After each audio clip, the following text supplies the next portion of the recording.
Hi guys. What happened? Was there a Are you alive? subspace delay there, Stuart? There must have been. Are you okay? Okay. Can you hear us? Hear us. Welcome back, everybody. Time for another top 10. Yes. Or a bottom 10, depending on perspective. Yeah. This is gonna be a fun one. Although read We my did this poll, for read the poll as well, because I thought it was an interesting debate, interesting thing. yeah. Which season has more issues overall? Season 1, season 2, or season 2? Which is in itself funny, because season 3 is the least at 8%. So in a live about the problems of it, I thought it'd be kind of fun to show, like, of the problems it does have, not even close to the other seasons. So it's a backhanded compliment by getting a And good answer NZ for 3. Fade says, "Is this going to be the nitpicking episode?" I don't think I've got any nitpicks. I might have a few, but What have I we do got? this with every season and every series, so it happens. I think I've got one nitpick. Maybe. But I would consider them all reasonably either issues or things that I would strongly disagree with. Yeah. Yeah, I wouldn't, there's nothing like, look, Kirk's blood swapped from there to there. That's a nitpick. It means nothing except they messed up. All this stuff is like real stuff. I don't like nitpicking. I don't find the point in it. Yes, his beard was a different colour. It's like, okay, he found a different day. Candle was this long in the one shot, this long in the next The shot. drink doubled between... Okay. That's a That is nitpick, just, right? Don't care. editing things. Don't care. It's funny, but I don't care. Even the coffee cup of Game of Thrones is sort of a nitpick in a sense. It's just it's the most giant nitpick possible. Now I've got some pretty decent things. But of course, Stuart, tomorrow though, as we always do, we do the reverse. We do the top 10 best, top 10 worst, back to back. We get to kind of have our fun. So today's obviously the things that we'd like to say that after the fact we did not enjoy in an order and debating them. And tomorrow it's just a giant love letter and the things we did enjoy. It's only fair, Stuart. And even though we know people work on Picard, we want to be fair. I think it would be safe to say that tomorrow we could do a top 20, but we're not going to. We're doing top 10. There's a lot of things to really love in this season, so. Yeah, because now then you can get nitpicks, because the nitpick fun things, etc. Yeah. I guess I will start sharing and see you in a moment. Okay. Guys, hit that like button. Let's try to get those likes up. We have 62 people here with 20 likes. Let's try to get to 50 likes. That's pretty easy, self-explanatory. Please do so. Also, if you want to support the channel, you can help us out by clicking that join button down there. You can join the fleet. We love our fleet video. We love our fleet. We love our members. We love all of that. Plus, you get to hang out in the Discord and get some other cool perks and stuff, depending on what rank you sign up for. You can do that by hitting that join button down there, or by heading out to Patreon/Trekyards and joining us over on the Patreon, if that's the way you want to do it instead. All the same perks and everything applies there. And if you're able to, that's another way to help us out. Or just by sharing the video, liking the videos, super thanksing on edited videos, just sharing the content. Also, you can click that link down below to go to the Teespring or the TeePublic store. We got some really cool Trekyards merchandise, shirts, and other things. And maybe you guys will be interested in that stuff. We really certainly hope so. Go check it out and see what tickles your fancy. And if you got a chance as well, tomorrow, I'm releasing a comparison video on my Bandai model kits, my Bandai Star Trek kits on my Captain Foley personal channel. So check that out if you're interested. I'm comparing all three of the ones that I do have and taking a look at them, a little bit of a detailed look. So lots of ways to support and help us out, even if it's not on the main channel. Joining the personal channel, my personal channel, or Sam's Power 543 Fan Films channel for all of his Star Trek fan films. Ways to help us both out personally as well. So yeah, consider doing that. And yes, please do go vote on the poll. We have 53 votes right now. Let's try to get to at least 100. That'd be awesome. But we want to hear your thoughts. Olivia threw in a super chat, which I'll read as soon as Samuel gets back. Star Trek. Bandai. Yeah. Season 2 is painful to watch. I'll give them a break because shooting during COVID took its toll on a lot of shows. Yeah, well.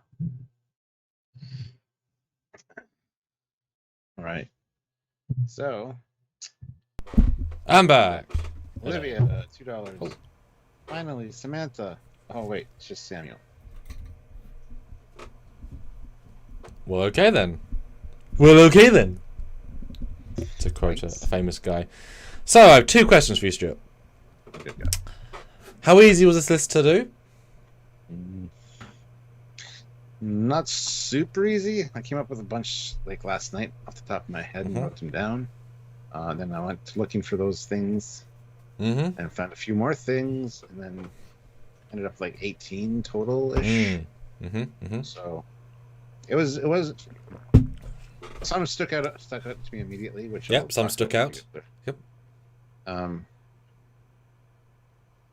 The rest, some might be a little nitpicky to some people, but it is what it is. So we also ship guys, so if they're ship related, that's kind of our bread and butter and our jam and our peanut butter and our jelly and what makes us go.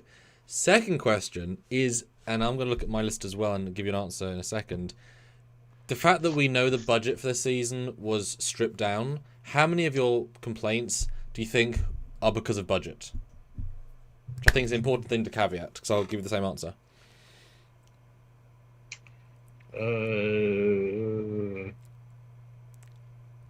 At least 3 or 4.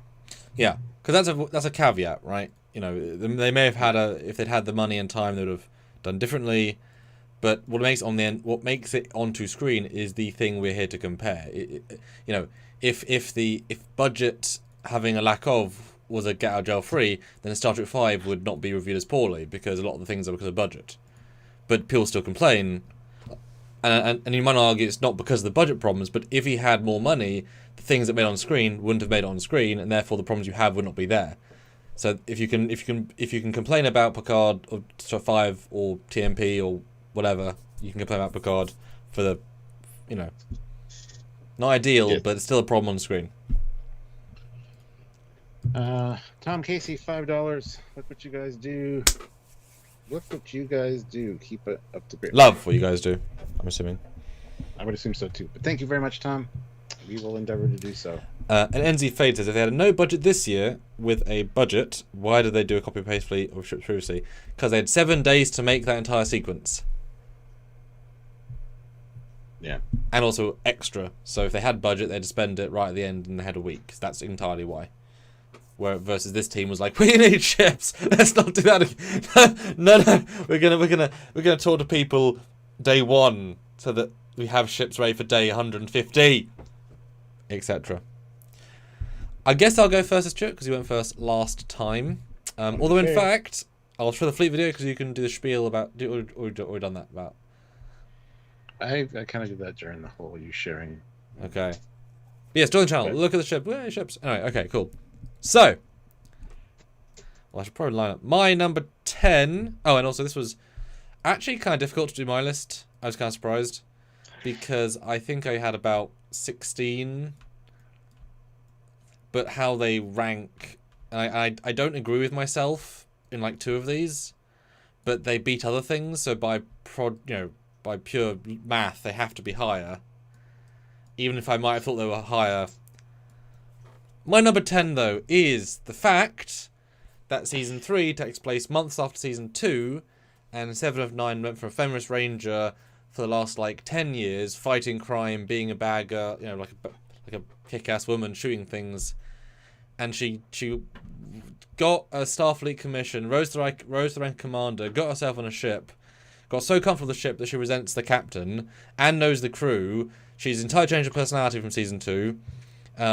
and found enough annoyance to because she had no problem fitting in the Famous Rangers season 1 and 2, finding a family. She had that wasn't even remotely an issue, and now suddenly got that complex all in 5 months. No, she didn't have the quickest rank of any officer in all Starfleet history. And if Janeway couldn't even get it in Starfleet 5 years ago, like hell could she suddenly get a field commission to commander? No. It's silly. If it was 5 years, yes. 3 years, maybe. 2 years, but less than a year. The same year. So months. No. Doesn't work.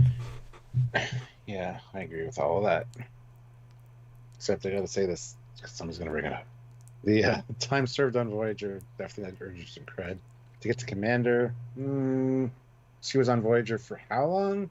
3.5 years. 3.5 years. Oh, she came in season 4. All the experience of her Borgness. I mean, that's also factored in probably.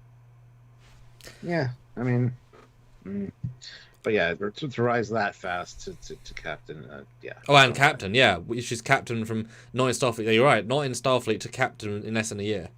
Captain of flagship.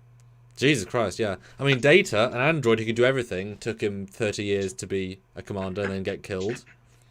Does that, if time served counts, does that mean Wesley Crusher should be a lieutenant commander straight in the academy? He can come back and be a captain, I guess. You know what I mean? He spent several years working on Enterprise D, and then went to the academy and then served at the academy. So his time served didn't count. And Seven's amazing. Don't get me wrong, but I could have bought her as a lieutenant. Fast track, skip ensign because it's not worth anything. Lieutenant, and in the episode 1, the Shrike kills the commander. She takes second command. That I would have bought, but skipping every rank. I mean, Riker got commander after like 18 years, and he was also very good. Yeah, it just makes a little bit of a mockery of it. Dan Ben says there was a book in between the 7 and Rappi audiobook that explains it.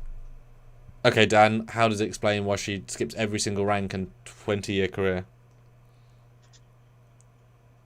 7 isn't a normal person, though. She was smarter on Voyager. Data's not a normal person, though, and he's smarter than everybody on his 5 ships. He should have been a captain instantly. By that logic, yeah. He could remember, memorize every captain's log, everything in Starfleet Academy. You should instantly be a captain because you know everything. Or within a year or two. Yeah. And he was not. I mean, 7's not exactly emotionally mature, is she? She mutinied in the first episode. Yeah. And she had the other things. Yeah. It's just very strange.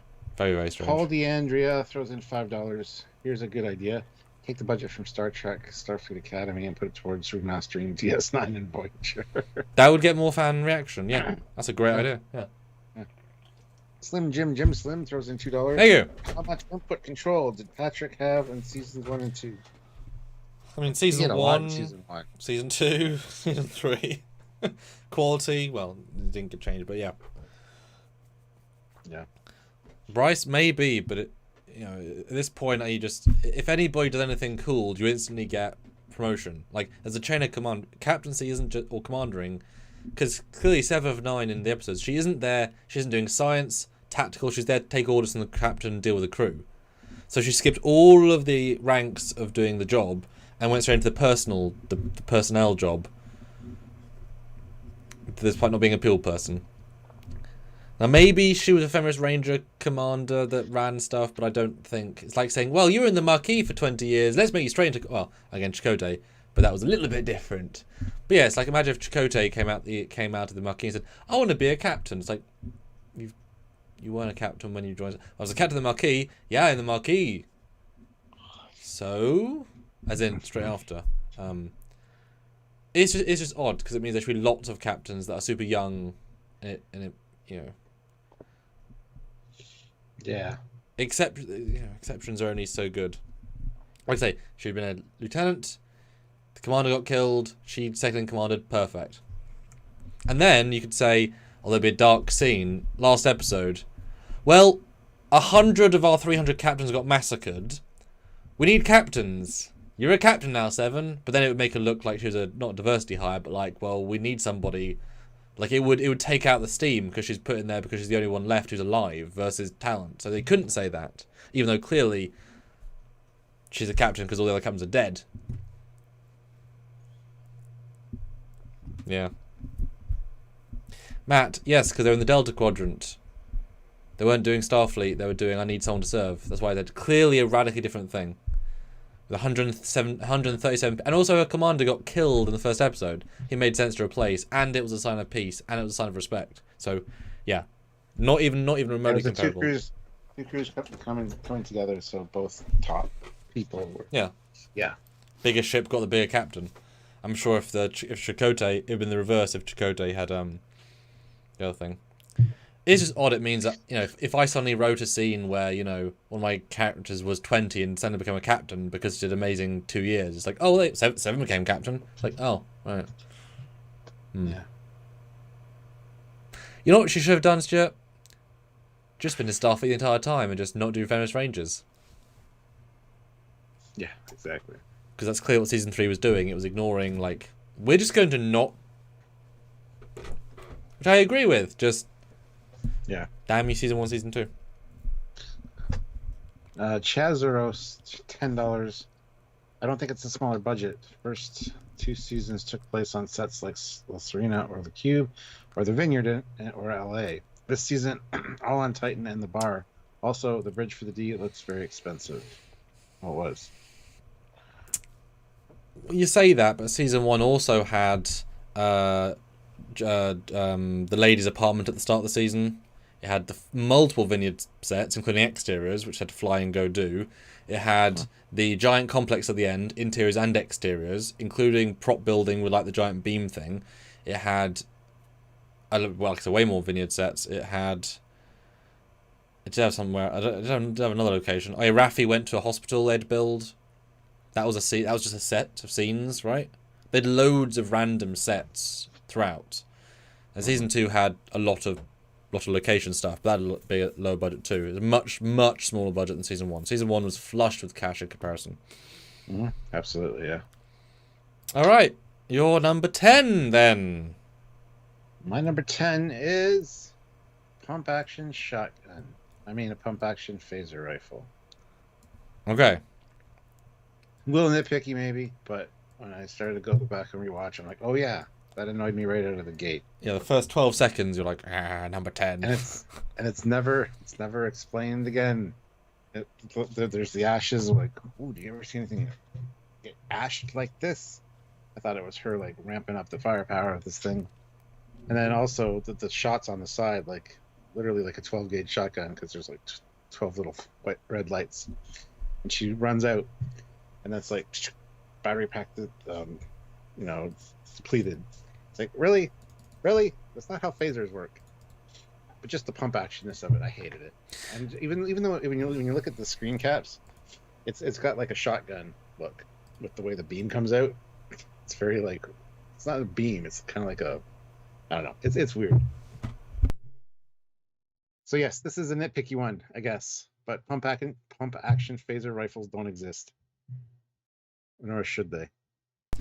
And it's interesting because we explicitly said at the time to try and justify. Now I'll continue. I'll go back in a second. Justify that it was pump action to have more power to kill changelings because they needed really, really high end weapons to kill them. And then Jack shoots them with his hand phaser, disintegrates them. So you can't use that anymore because his phaser is not remotely pump action. It's unlimited. So that doesn't work. They've already ruined that logically. I mean, civilian rifle, but you would think that Beverly could talk to anybody at Starfleet and just sneakily get herself a cheeky normal phaser rifle. I don't see it being an issue, especially if they're decades old. Yeah. I mean, I don't mind it being pump action. I just wish it was a different design. Like, just change the front, right? Make it like a bigger barrel, and add a casing to the front. There you go. You got the prop. Add a casing to the front, which it is the thing that's rocking. Actually, that'd be great. Actually, because Jack's phaser is TOS plus stuff on top. Imagine if she had a phaser rifle with a giant bottom bit that goes over that she can pump, and it looked now you're like, oh, it's based on a Type 3A whatever, and that's now like an overcharge rifle. They modded it over years versus just here is a first contact phaser rifle which doesn't do that. Yeah, I'd be fine with that if they changed the look of it. Absolutely, yes. Yeah, and it's funny because they could afford to make a transporter gun mod in the last episode. They couldn't afford to change a phaser rifle to make it a little bit different. This Jericho, my nitpick would be warp travel. It felt too hyperspace, like how quickly they got to places. Yeah, that's. Mm-hmm. Yeah, I should have put that. That's damn. But I bet you Sam did. But anyway. But yeah, I have no problem being a shotgun, but there's also no practical rationale for it being.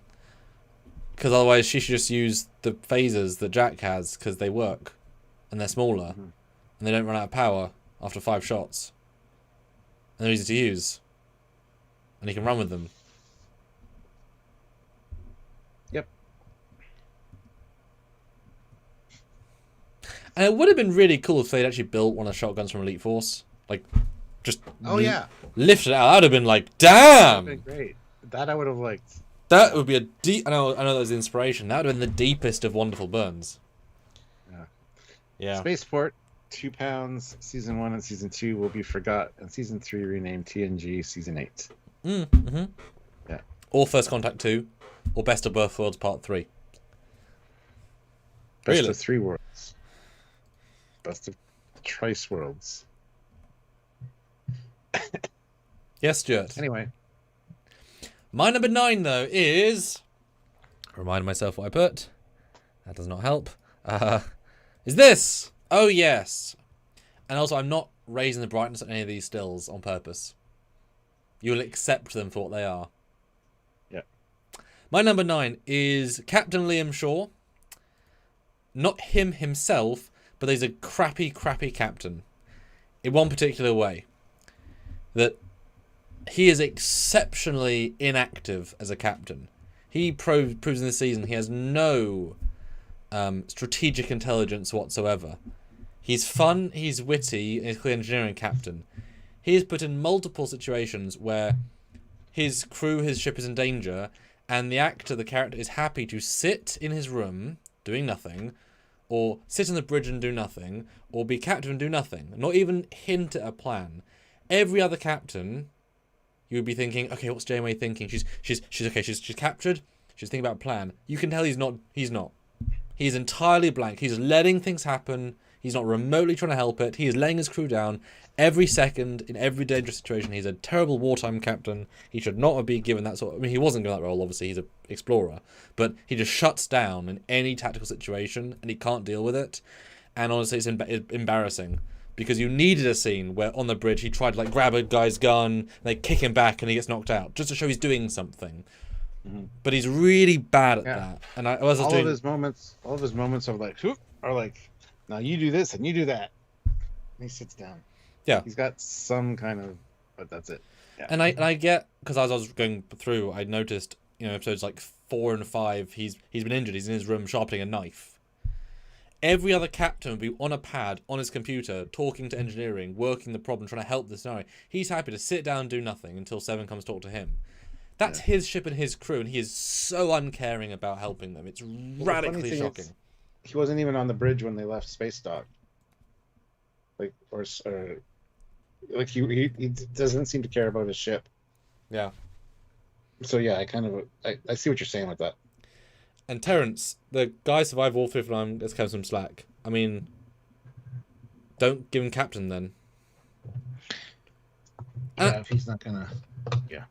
And this is just situational, right? It's because he's barely a side character, right? He's a 3rd tier character, but he's so good when he's good that when he's bad, from a writing perspective, from a lack of action, he really stands out as being a terrible captain. But the thing is, if he was like a California or engineering class of ship, I'd be absolutely on board, because you wouldn't. It's like well, even Carol Freeman, right? She like goes into action mode, but I can imagine other engineering captains would be very non-action orientated. And we know he said that in the first episode. He doesn't want to deal with that stuff, but he lets his crew down every step of the way when he's got a gun to his head without even trying. Albert Witch Wiggler says could be argued that he was struggling from PTSD and other injuries, but yeah, his super nonchalantness is just generally apathetic. Yeah, the problem is Wolf 359 wasn't fucking yesterday. It wasn't last week. It was like 30 years 35 years ago, yeah. Like, if you're still struggling from PTSD because of that, and it could be because he heard Riker and Locutus. Yeah. Locutus? That's why he started the meal early. That's why he Yeah. was the way he was. Because yes, he was kind of like, oh, that rekindled it. I will buy that. Yeah. Sure, Yeah. Yeah, there are Yeah. ways of improving it, and I love the idea of Locutus is on the ship. He feels like a pathetic little man that can't do anything. Yeah. But then when Vadik takes over the ship, that's when he rises.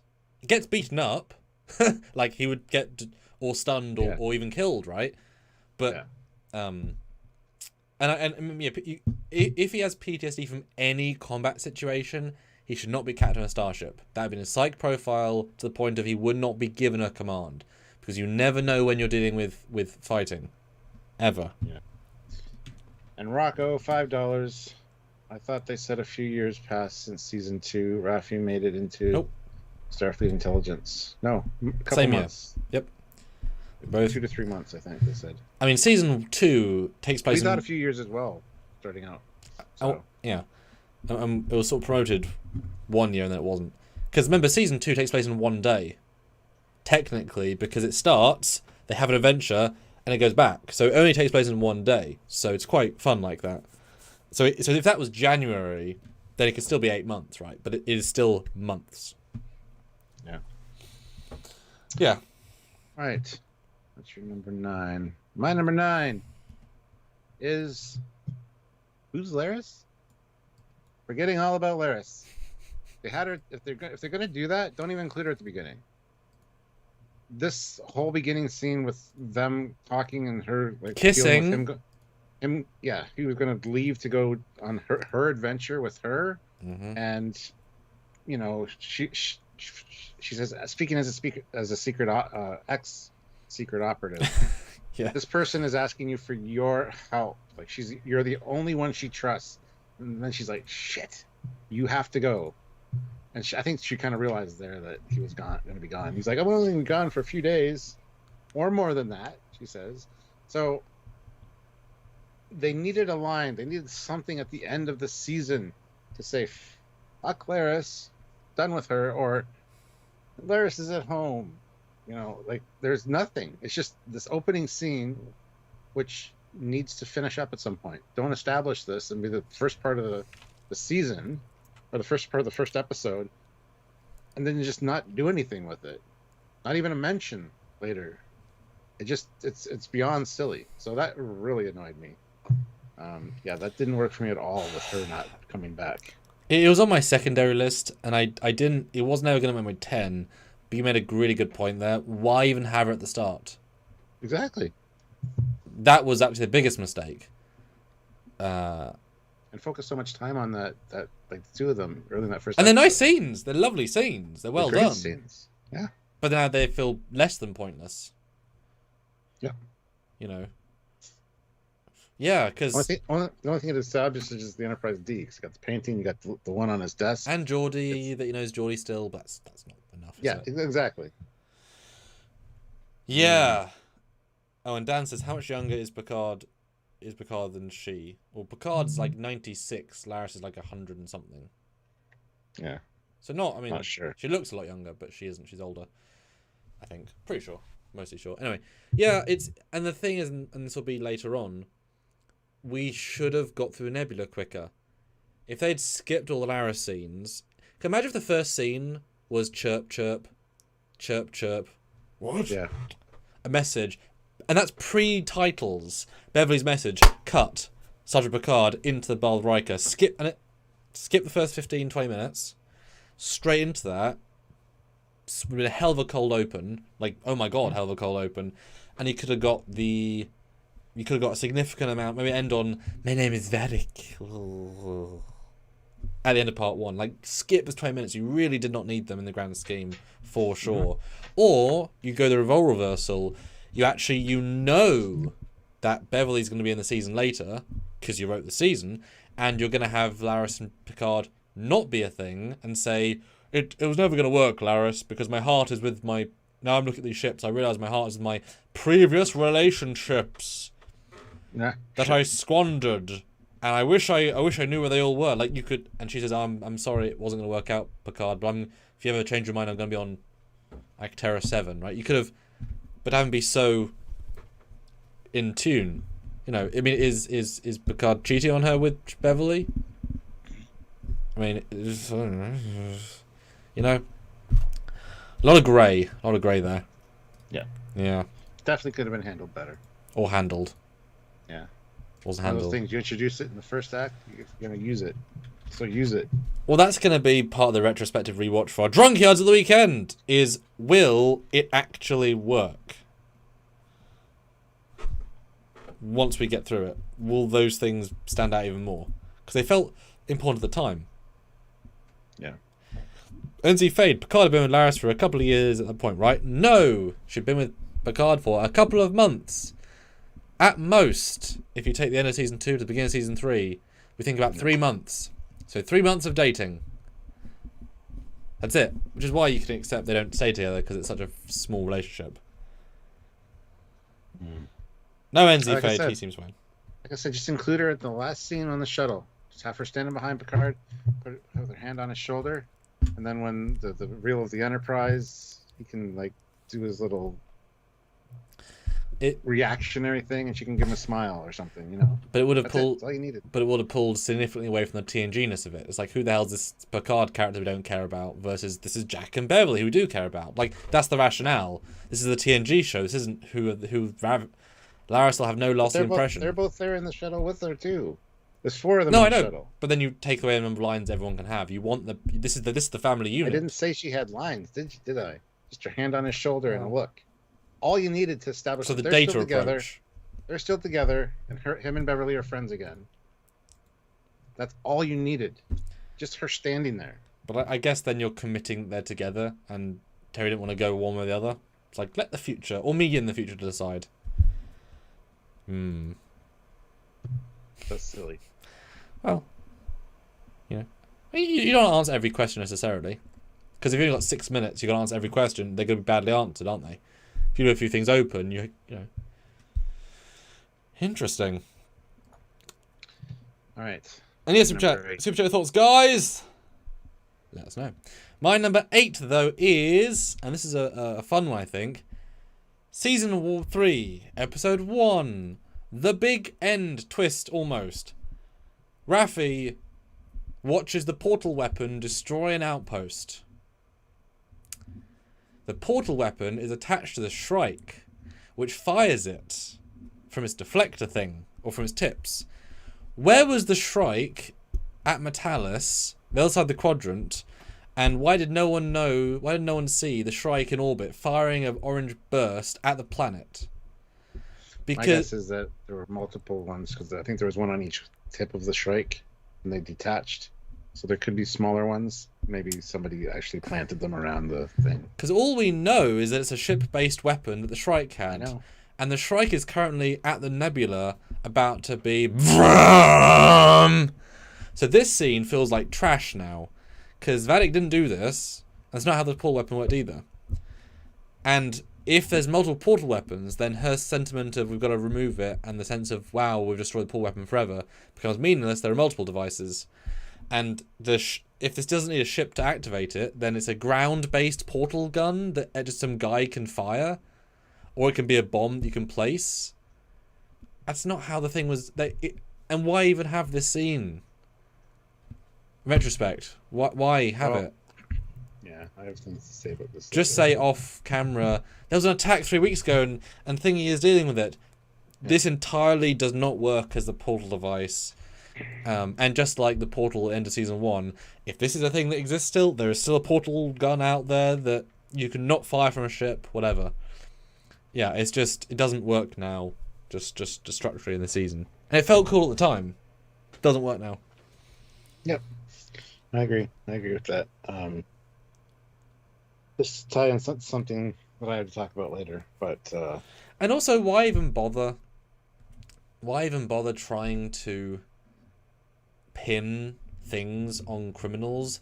This is the Borg Queen, who control an empire of trillions of drones and thousands of ships and assimilate people every single second. She's hiring and scaring and ordering the changelings. Whose idea was it to pin a theft on a low-level person? Once you get Jack, you take over the Federation. Who cares? Don't pin anybody. Who cares? It's some girl named Vatic. Okay, who cares? Why is this a subplot? I got a better solution to this, but it's gonna have to wait till later. Okay, Live. cool, great, excellent. Just this is gonna not be good on retrospect, and I'm sure there are answers. Yeah. All right, interesting. My number 8. Too much time in the goddamn Nebula. And just for record, guys, I want us to actively restate, even if the other person says it, I want us to have our say. So if this is in mine as well, doesn't matter. We're going to talk about it. Go. Yeah, way too much time in the Nebula. Looking back in hindsight, who was the bad person for the beginning of this? Vatic? Oh, okay. Completely forgot about her after the reveal of what's going on with Jack and the Enterprise D. That should have been episode 6. You know, with the D, and having more time with them on the bridge. That was one of the things that almost made my list, is not enough time on the Enterprise, but other things bumped that off the list. It really needed, I mean, the pacing was great all the way through. I didn't feel like it was really dragging at all in any spots on first watch through. But as soon as Vatic is disposed of, it's like, I can't believe we had, 7 episodes with her as the thing, because it didn't feel like that was the case. So, and this Nebula, oh my god. How many episodes were in the Nebula? 4? So it's the last bit of episode 1, all episode 2, all episode 3, all episode 4. So it's 3 full episodes and 1 bit of an episode. So it feels like 4, but it's only 3 and a bit. Only 3 and a bit. Yeah. It's rough, man. I don't know this, and even the color of it's an ugly color too. But I mean, it's a Nebula, so what do you expect? But I just think the pacing could have, or the way the show moved along could have been done so much differently. The way they structured it, and not introducing somebody like Data or Geordi to or Deanna to episode 8. What is that? Like, this is a TNG reunion. Get them all back together by episode 4. I think 6 or 4. Okay, average it out between 4 and 6. There you go. Episode 5 and a half is what you're saying. Sure, but not introducing somebody like episode 8. Like, come on. Well, she had the thing with the baby line and all that stuff, but that doesn't really count as being on screen, honestly. I don't know. I think because we were waiting for people to show up, waiting for this to happen, waiting for that to happen. And then it just kind of all snowballed at the end. And by the time it was over, it felt like everybody had a lot of time, though. So, I mean, that felt right. But at the same time, I just wish I would have had more time with the characters. So, I don't know. And there you go. Nebula, too long. And it's funny because I re-scrolled through every single episode as part of this, right? My problems started disappearing when I got to the end of the season. Yeah. And there was a lot more at the start of the season. I skimmed through 9, 10. It's very hard to even see problems. This year, I was like, What does that say about the season structure? Yeah. Yeah. What do you guys think? Are you a fan of the Nebula? 162 of you here, so vote on the poll. Well, actually, the poll's got 230 votes. Wow. Yeah. I think we can end that. Read it out, Stuart. And that's which season has more issues overall? The winner is Picard season 2, followed by, with 50%. So half people. Wow. Picard season 1, 44%, and Picard season 3 is only at 6%. That's an amazing reaction. Yeah. Wow. So guys, hit that like button though. We only have 81 likes. Let's try to get to 120 likes. I'm sure we can do that. If you haven't hit like yet, please do so. Really appreciate it. Yeah. I can't wait till we get to the top of the list here, because I have things I want to talk about in relation to your portal weapon thing. Excellent. Read the new poll, Stuart. Which season had more problems? Picard season 3 or Discovery season 4? Oof. We'll see what happens. NZ Fade, 230 votes, but only 89 likes. Gosh, guys! People forget to hit like. It's a thing. I mean, it's there. It's a button. You can do it on your phone. You can do all sorts of things. I mean, right now, right? You could make it 110 likes. I bet. Just click that button. For us. For you. It might make a little sadness in your heart. Click the button and it might go away. Don't know to try. Try it. Try it. If not, don't click it twice because that'd be bad. Okay, cool. Okay. Before we move on, we got some super chats though. Boo. Paul DeAndrea Vatic stole a Reaper's horn for her wheels. Oh, yep. I get now. They would. Yep. They make those noises. Yep. It's very dramatic. Y'all gotta learn my like. LOL. Just kidding. Thank you, Matthew. We should have already. All right. What is your? What the hell number are we on? I mean, you're number 7. 10, 9, 8. My number 7 is. Nope, that doesn't seem right. Oh yes, okay. My number 7 is no Enterprise F bridge. Now this is actually a budgetary one. However, do you know how much work I do on almost no money via green screen?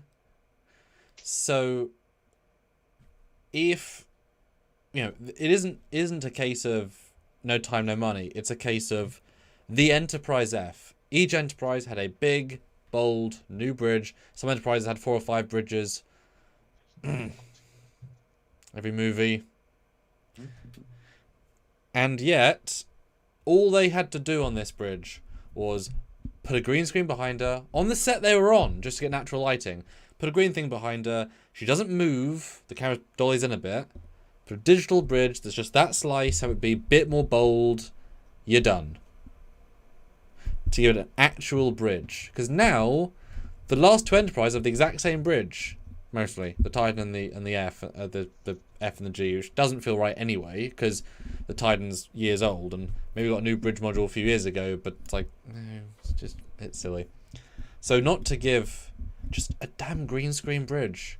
She did it so infrequently, you would be fine. Like, Riker did a green screen front, and it was not good, but at least it was different. It wasn't just the Discovery. Like, it is disrespectful to the F to not even try. Because you could pay one guy not a lot of money to make a digital bridge for one shot. She doesn't move. So it's just a real shame, because it's an Enterprise. Yes, the Enterprise at the end of its legacy, but I refuse to believe this is the official bridge of the Enterprise F. Me too. Yeah. I'm there with you. That's a good one. That's a really good one. Like, it's small, but it's the Enterprise. It's not any ship, it's the Enterprise. The F. Yeah. Really, all I had to do was move some of the panels, like Geordi had in the hallway. Put one of those behind with somebody standing there and make like another console or something as well. Like, you could do things to spice it up, like they did with Riker in season 1. Yeah, on the Discovery. Season 1. Like, you knew what it was, but at least it was different. Like, it was sad, but it was different. But yeah, there's many things they could have done, but they put the lowest effort in possible. I'm guessing they had to film it in like 20 minutes and on $12, so they just pulled a chair from craft services. Like, I get it, it's a budget thing, but a digital bridge would not have been difficult. Yeah. Not in the way they shot it for real. It's just a big letdown. Because, I mean, as Raj says, in theory, you could have taken the Enterprise F bridge from Stowe, thrown Octane, Render, Redshift. Yes, it would be giant, but you only need to show a bit of it, and boom, fans would be like, holy shit, it's the real one. Like, there is a bridge, etc. Yeah. But I feel like they were just against using green screen this season. There's almost no green screen. At all. So everybody would say, they use green screen there. They would complain. Well, it's better than this, though. I know, but...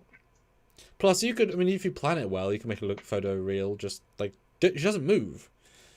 Yeah, it's just, yeah. Yeah, I agree with you. Fans could do it. In fact, someone should. They should rotoscope her out and put her on the bridge. Yeah. Like we did with Data. Like, Data, unacceptably bad as well in season 1.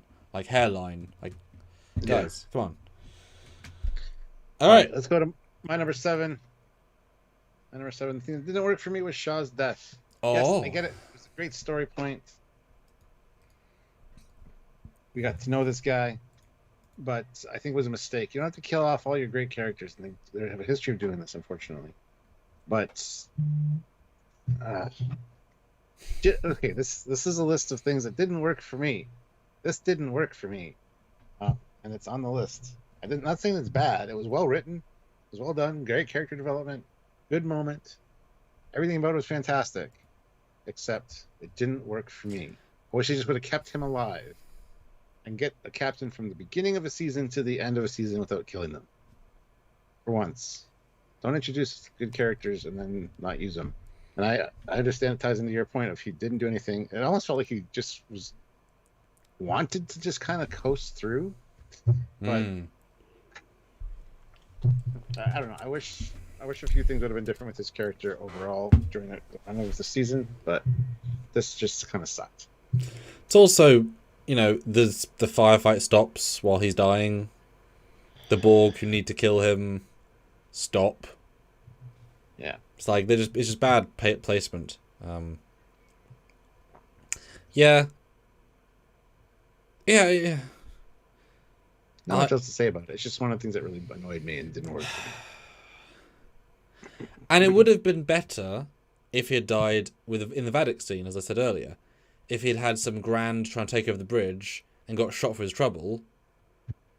Well, that scene was very reminiscent of Star Trek 3 as it was, with her walking behind them with the phaser and then turning it on. Oh, yeah. Oh, yeah. That would be perfect for him to, jump her. Yeah. Instead of getting stabbed, get, phasered or something. Or changeling through the head. Because, in theory, she can be goo. Yeah. Well, yeah. But something like that would have been better, honestly. If you want to kill him, have him go out heroically. Yes, he was firing at them and got shot in the shoulder when he told them to leave. But and Matthew says there's only one of the Borg person they shot him. Yeah, there was one of the Borg person that was waiting during the death scene. Then they got up and shot him, so he was not shooting the entire death scene. Yeah, because they get up and that's when Raph says, "I'm not leaving you." Pew pew pew, whatever. That's the thing. At least he did die to get them off the ship. That was he did save the crew, although he was just standing there shooting, anybody could have been there doing it and got shot. It wasn't as if he actually ran at somebody or did a maneuver. He was just standing there shooting to buy him time. There wasn't anything proactively heroic. Anyone could have done it. But he was expendable. Yeah. So just one of the things that didn't quite land for me. Yeah. Again, when I reiterate, someone's going to watch this and say, it was awesome. It was written and done very well. Absolutely. But the caveats we have to give, eh? Yeah. Okay, cool. I like how this is so different. 10, 9, 8, 7, 6. My number 6 is the fact they destroyed the Shrike.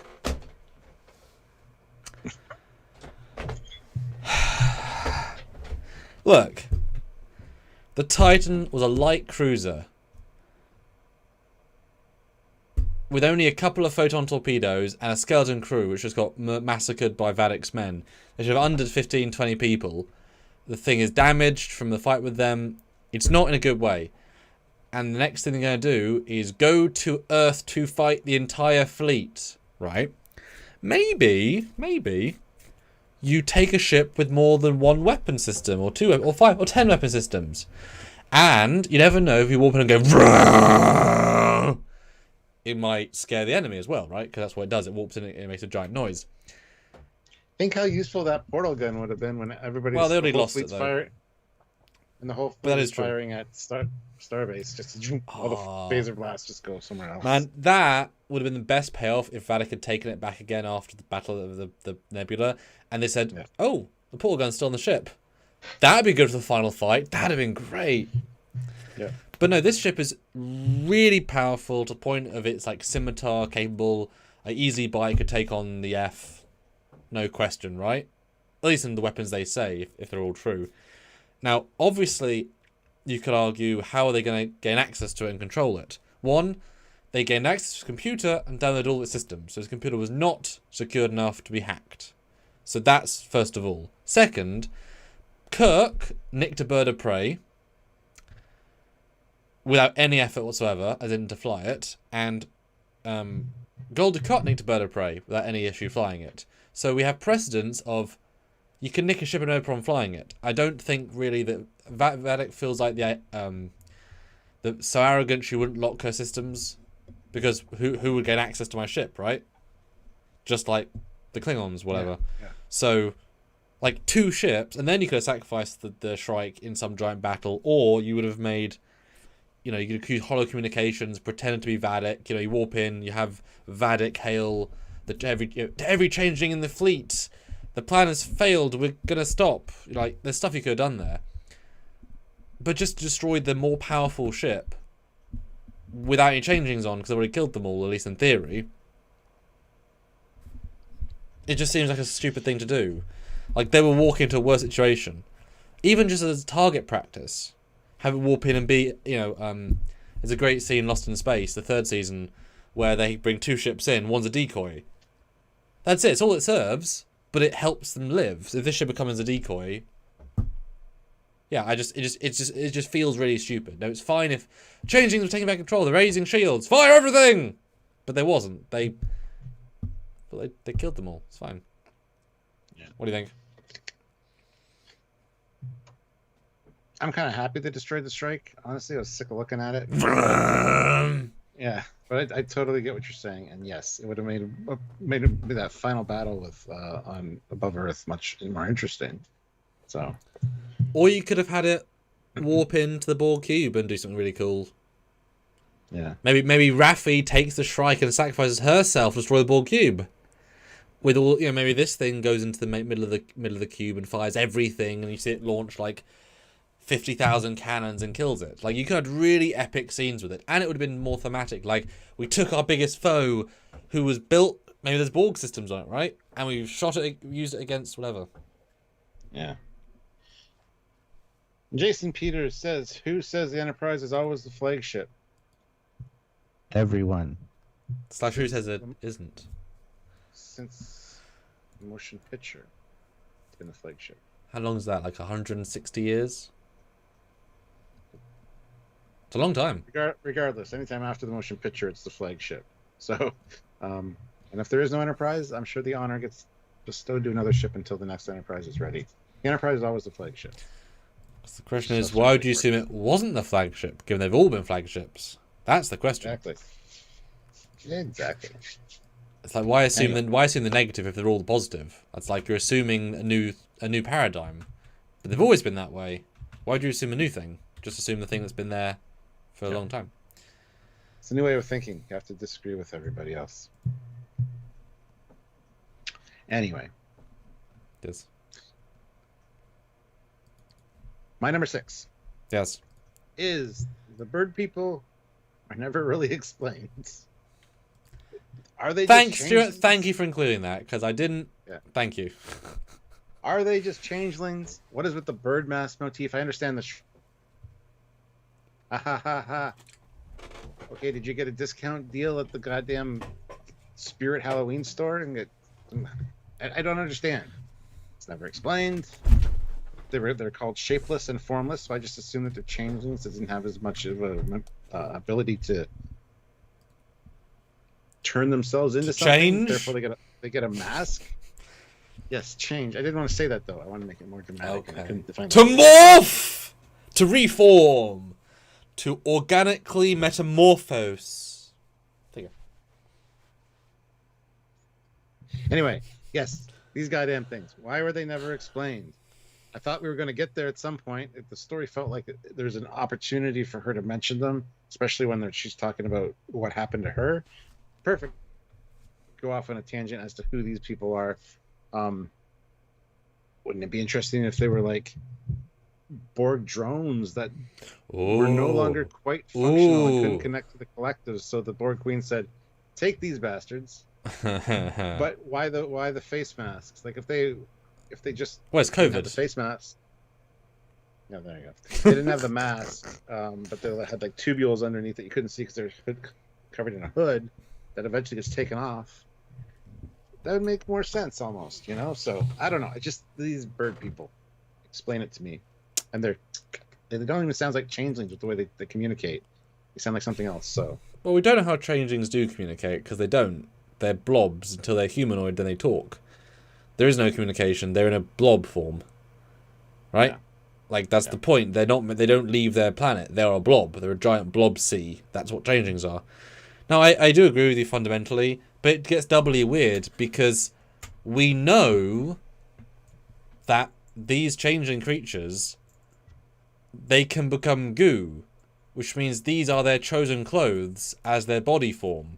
So they are metamorphosing into bipedal beings in long black cloak things with a bird mask. That's a changeling doing that. It's not clothes, it's changeling goo in a bird mask motif.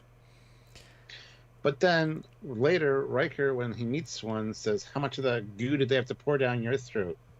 Or whatever. It implies that these people are being controlled by changelings. But he doesn't know what they are, though. He's just being mean. Like, he has nothing to go on. It's true, but it seemed like such an odd thing. Like, I thought that was going to lead to something, him saying that, but anyway. Yeah, it's really strange.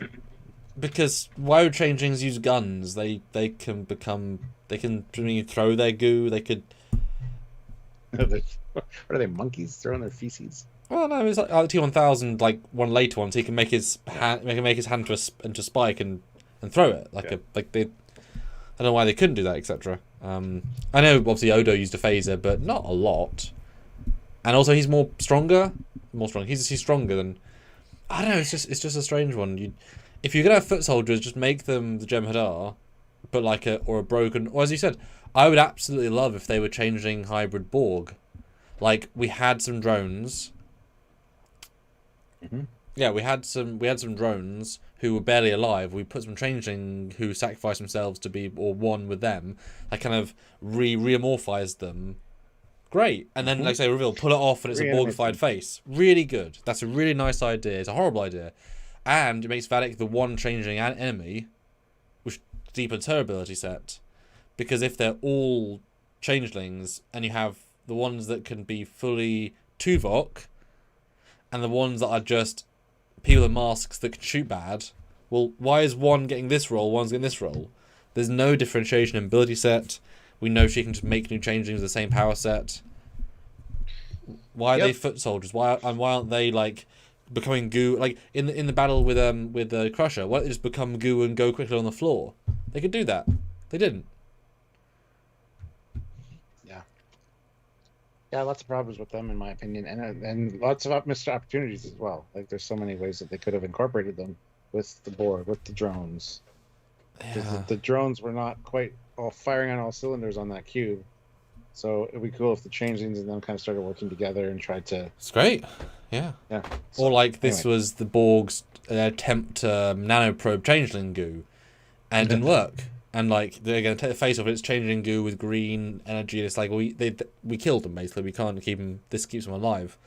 But now watching the first episode again on Saturday or Sunday or whatever, it's gonna be like those are changelings from the Great Link, and they are just running down corridors with phasers.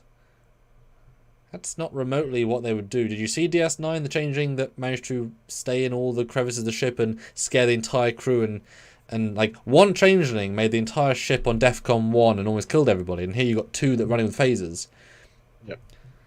It just feels very disingenuous. The mystery box idea of, well, we can't even hint they're changelings because otherwise you'll guess they're changelings. They're going to not act like changelings, but they are.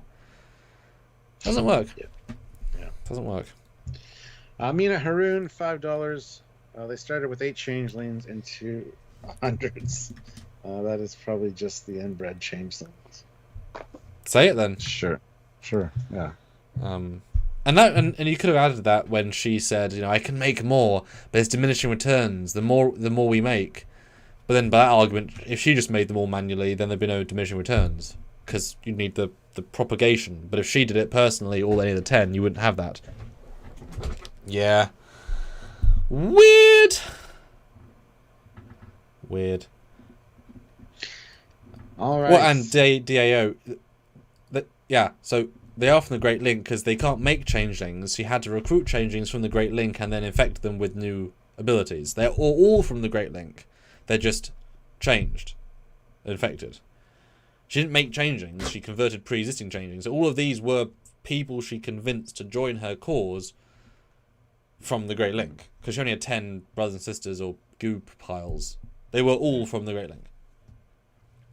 Gestrel, $1985. There you go. Why did Crusher in episode 1 ask Picard to bring no Starfleet? And then later I thought they refused to be transported. It felt like a rewrite. Well, they explained that because they just trust no one. Because they ran into the Fenric Rangers, then the Klingons showed up, and then somebody else showed up, and they were not who they said they were. Yeah, that's a good question, actually, now that I think about it. Yeah, and Drift Bandit says Valek's crew wasn't changing, they are hide hitman. No, they change. They become goo in one episode, and Terry confirmed they were in a post. And it'd be great if they weren't, but then they gooed in one episode. So yeah. Okay, cool. I'm glad you picked the ones I want to include, Stuart. Just didn't manage to. 10, 9, 8, 7, 6, 5, 4, Stuart. Oh, 5. 5. Stuart. Again, another Shrike problem. And again, right at the start of the season. So my issue with this is that now knowing the entire reason for the season, which was, of course, that Jack Crusher was the voice of the Borg, and they had to grab Jack so they could activate a device, take over the entire fleet to kill all of Earth. That is the plan. Everything relies on Jack Crusher. They cannot be done without him. Can you please explain to me why in episode 2, Vadic says, "Hi guys, I'm going to give you 60 minutes to hand over Jack," and patiently wait next to them for 60 minutes? Why the F didn't she shoot, disable the Titan, beam him, leave? They could do that. Everything revolves around this. You don't need to keep it a secret. Why the fuck is she not getting him? She's a changeling that hates Starfleet. The Queen needs the Jack now.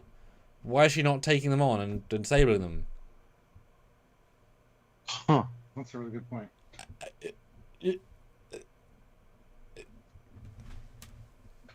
That's all of episode 2. Please explain any of this, Stuart, to me. Please. I'm at a loss, man. That's a very good question. It's right there. Yeah. Just disable their shields and beam him. Yeah. That's it. And Picard's there. I think the Queen wants Picard too. And Seven's there. I think the Queen wants Seven as well. The 3 most important people in her universe are on this damn ship.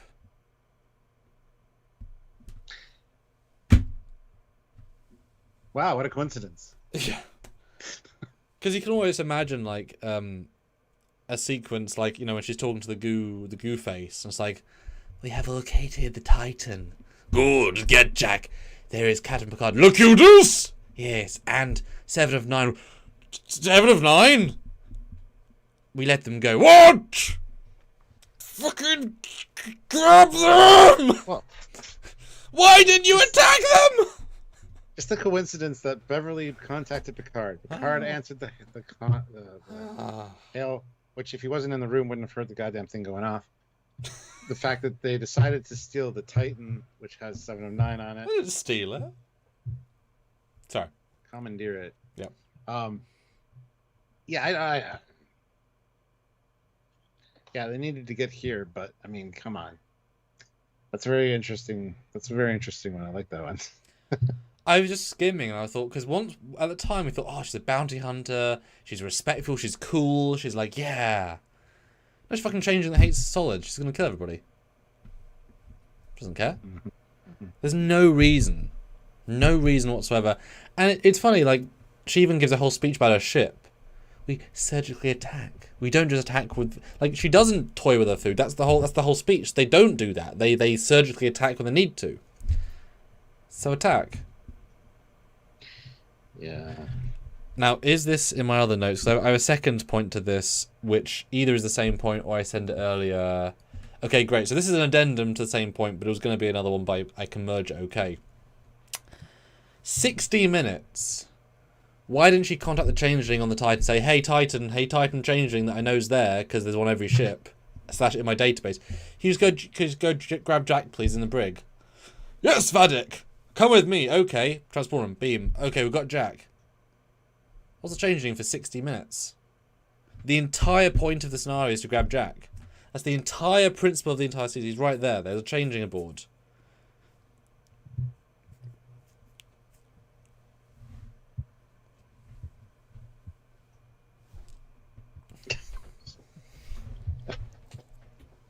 A great reaction. Matthew, no, it's not. She doesn't need Picard. It's his figment. Like, she wants to gloat to him. She wants to have him, reassimilate him, have fun with him. It's a, you know, it's the one that got away. It's her equal, right? There's still, she would still want him. She still said, "My Locutus, welcome home." She still said that. She still value him. Yeah. So yeah, this I thought was just a ridiculous thing. Second time skimming, and it's going to be even worse next time. Yeah. Enjoy rewatching it now, Stuart, because I told you that. Oh, good God, man. Why'd you have to do that? Well, let's move on to my number 5. Get the halfway mark here. Yes! This is fun, Stuart. I'm having a lovely time right now. This is great. That's good. My number 5 is how dark everything is. Ah. Honestly, the lighting, and I'm sorry to have to say it, but it was consistently bad throughout the entire show. Yes, it's dramatic. I get that, but it's a starship as well. All the starships we've seen in Trek have been pretty bright. I mean, yes, there are the odd ones which are quite dark, you know, like freighters and prison ships and stuff like that. So I get it. But honestly, Starfleet bridges, not so much, unless it's red alert time, unless it's a battle going on. I just thought this was funny, just the uplighting from the table. It's like the only lighting in the room. There's no upper lighting in this room. Like, that's the only light source, and what's coming from the door. I just thought it was hilarious. So yeah, please, for the love of God, and I know this is people have harped on it, and but it's just true. The lighting sucks. Even Gates McFadden said the bridge was so dark, I couldn't see Patrick Stewart during that epic moment where it's is he my son kind of moment, just exchanging looks. Even she said it was too dark, which I find hilarious. Anyway, that's it. Lighting. I mean, this is on my list because I'm only number 5, eh?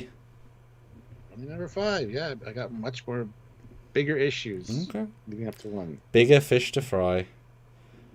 Yeah, and as I said, I have not brightened any of these shots, and so half these shots I would be like, if I was the producer, DP, director of photography, I would look at half the shots and say these are unacceptably dark and fix it in post, which I do for all of our reviews. They're unacceptably dark for me. They are broken shots to me. Yep. Not much else to say about it. Just that's it. Turn up the goddamn lighting, guys. And it's funny because it could have worked if it had a normal ship lighting, and then comes the Nebula one, where the power's down.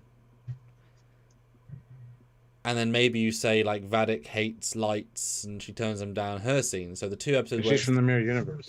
I didn't want to say it. Yeah. Mm-hmm. Yeah. So you could play that and have the 2 darkest parts of the season be in darkness to symbolize darkness. That would actually be really good, right? Doesn't work at the start. Yeah. Okay. There are 4 lights, yes. And only 4 lights in the entire facility. Yeah. My number 4, though, is arguably my biggest one. So, well, it should be number 1 then, shouldn't it? Arguably, yes, but I have things that are more annoying in the grand scheme. This is more annoying to me in the me scheme, but not in the grand scheme. Number 4. It's actually 3 in 1, but they're all the same point, just in different veins. I'll read my brief summary. Number 4. Distances in the season, long-range sensors not existing, and can't track at warp. They done fucked up, Stuart. How many times in TNG did they say, "So the ship approaching at high warp. It's 15 light years away. I'll be here in about 3 hours." How many times? Quite a few times, yes. Dozen, 3 dozen, 5 dozen, many times. Yeah. Earth, center of the Federation. Cool. Many things in Earth's solar system, including the starbase, which you'd think of giant sensors that are very, very powerful. Fair to say? I would say so, yeah. And also, you'd think that they would want early warning of an attack fleet coming to Earth to know that we're in danger, right? Plus, it's the solar system. There's multiple outposts. Oh, yeah. Yeah. Facilities. Like, yeah. So Yes. they should know a few light years away, fair to say. Maybe as far as they could possibly reach. Like, the best sensors in the fleet should be there, right? Yeah. Yeah. Yeah. We know that from Daystrom to Ethan Prime, to the museum planet, they can get to and back in under 1 hour, including convincing Geordi. So at a push, Picard is saying 20 minutes there, 10 minutes to convince Geordi and get the thing, and 20 minutes back. So 20 minutes away at maximum warp, so 9.9 whatever. That's only like 1 to 2 light years. Maximum, right? 1 to 2 light years. Yeah. Every single shuttle at Daystrom should be able to detect 1 or 2 light years away. Easily. So Daystrom knows that they went to the museum, saw them there, saw them grab the cloaking device because they can detect that. Why wouldn't they be able to, right? You can detect cloak ships, like the idea of cloaking ages away. And then at the same time, later in the season, they managed to warp to and from the museum in the time it takes to attack the starbase and not shields go down, which you could either argue might be a few hours because it's powerful, or not very long because it's so weak. But either way, you create problems. It's like, if it's several hours, why can't Starbase 1 destroy the fleet? If it's several minutes, why it's so far and close, right? Not just that, but Picard waited the entire trip to ask, "Where are we going, Geordi?" So it can't be 5 hours, because he wouldn't just sit there and not talk to Geordi for 5 hours. So let's say it's 10 minutes away. Well, that's just a conceit of storytelling, Sure, unfortunately. but it's still there, right? Let's say 10 minutes to get there. So it's closer, which means Earth is 20 minutes away from Daystrom and the museum, which means anyone in the solar system can detect anything at both places at any given time, plus anything in between. Which means they knew the Enterprise D got launched. They knew all these things, and yet they never chased them, never found them. That's not how anything in Star Trek works. And also, if there's 2 planets this close to Earth, both looking nice blue-green, but we know the nearest inhabitable planet is Alpha Centauri, like 5 light years, like it's many light years away. You're saying there's 2 planets a light year away that are blue and green? I buy it for the museum, they put it close to Earth, fine. But it should have been like a barren planet, like a moon, because there's no planets that close. So, no long-range sensors, they don't exist anymore. They can't track anybody at warp, and they always could. And distances mean nothing, / they're so close it's pointless. It's one thing, but it's all of it put together that is just really stupid. Just You're 100% correct. beyond stupid, and it pisses me off. It's 3 things. They're all broken. Time and distance is only as good as the story that it needs to be told in. Honestly. But then saying we'll be back within an hour. Do you know how fast you have to go? Or how close it has to be? You can't get any, even at 9.999. Don't give it time. Don't Say give it we'll time. be back soon. We'll be back very shortly. Yeah. That was... Because that at least alleviates one thing. But why didn't Daystrom chase them at warp? As soon as you warp out, one of the other ships starts chasing them, and then tell Starfleet, and then they have a fleet waiting for them. There's a whole fleet near Earth. They can be chased, like, end of the story. There's no reason they can't be tracked at warp. None. You can always track a ship dumped into warp. Always. Yeah. Mark Lawrence, $5. Sam, you need a fan film where you have the crew of one of these poorly lit ships constantly stubbing toes, hitting knees, or just tripping in the dark. There's so many jokes you could do with that one for sure. Oh my god, that's so mean. What? Just have it pitch black and have somebody, you hear them get up out of bed. Computer, lights. This little light. It's like 2%. Yeah, and then you hear like... Maximum lights! No, maximum! Yeah. We're at maximum brightness. I mean, that sounds mean, but I should do a film, yeah, where they walk on the bridge, it's always pitch black. It's like, they bring a torch. They bring a torch! So the lighting thing's a legit criticism. Okay, good. I don't feel bad then. Sergeant Montgomery, 250 years of terraforming commander. Great. Still in long-range sensors. Yeah. Because that's short-range sensors at light year. Brian Donaldson, $5. If the Borg Queen was the face, how could she fulfill her threats to Vatic and the Changelings? It's a very good question. It would be interesting if she was if she incorporated some kind of changeling stuff into herself. Which I thought when we saw her face, because we didn't see it at first, I thought it was going to be like, oh, is it in motion? Because it just couldn't quite form. Yes, never visited again. Why did she have to cut off her hand to communicate with her as well? Like, just doesn't make a lot of sense. Yeah. And also, I said, where's Jupiter Station? Jupiter. Where was the Borg cube? Jupiter. It's on the other side of Jupiter, obviously. Some people's kids. Yeah. Yeah, it's just it. Like, I kind of like the museum's like 1-star system over. That's kind of cute, right? You can take any shuttle there. You can beam there, maybe, right? But then to be that close to Daystrom, which is the secret black site of all information. And again, I'm not super against it. Like, okay, it's 10 minutes from Earth. Okay, that's useful, right? But then Earth scanners can detect everything in the entire season. Like, yeah. They know where you are. Because even if they manage to block, like, transponder signals, you can still detect a ship there. We're detecting a warp signature, like a warp core. They can't mask everything that close. It's too close.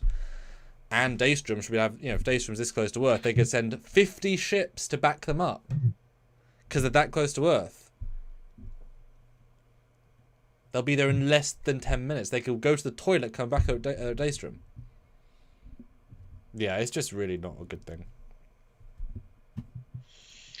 Nope, I agree with you. Which of the three do you have the most problem with, though? The distance, the longer sensors, or the not tracking at warp anymore? Just if you had to pick which one's the most annoying. Distance. Okay. Cool.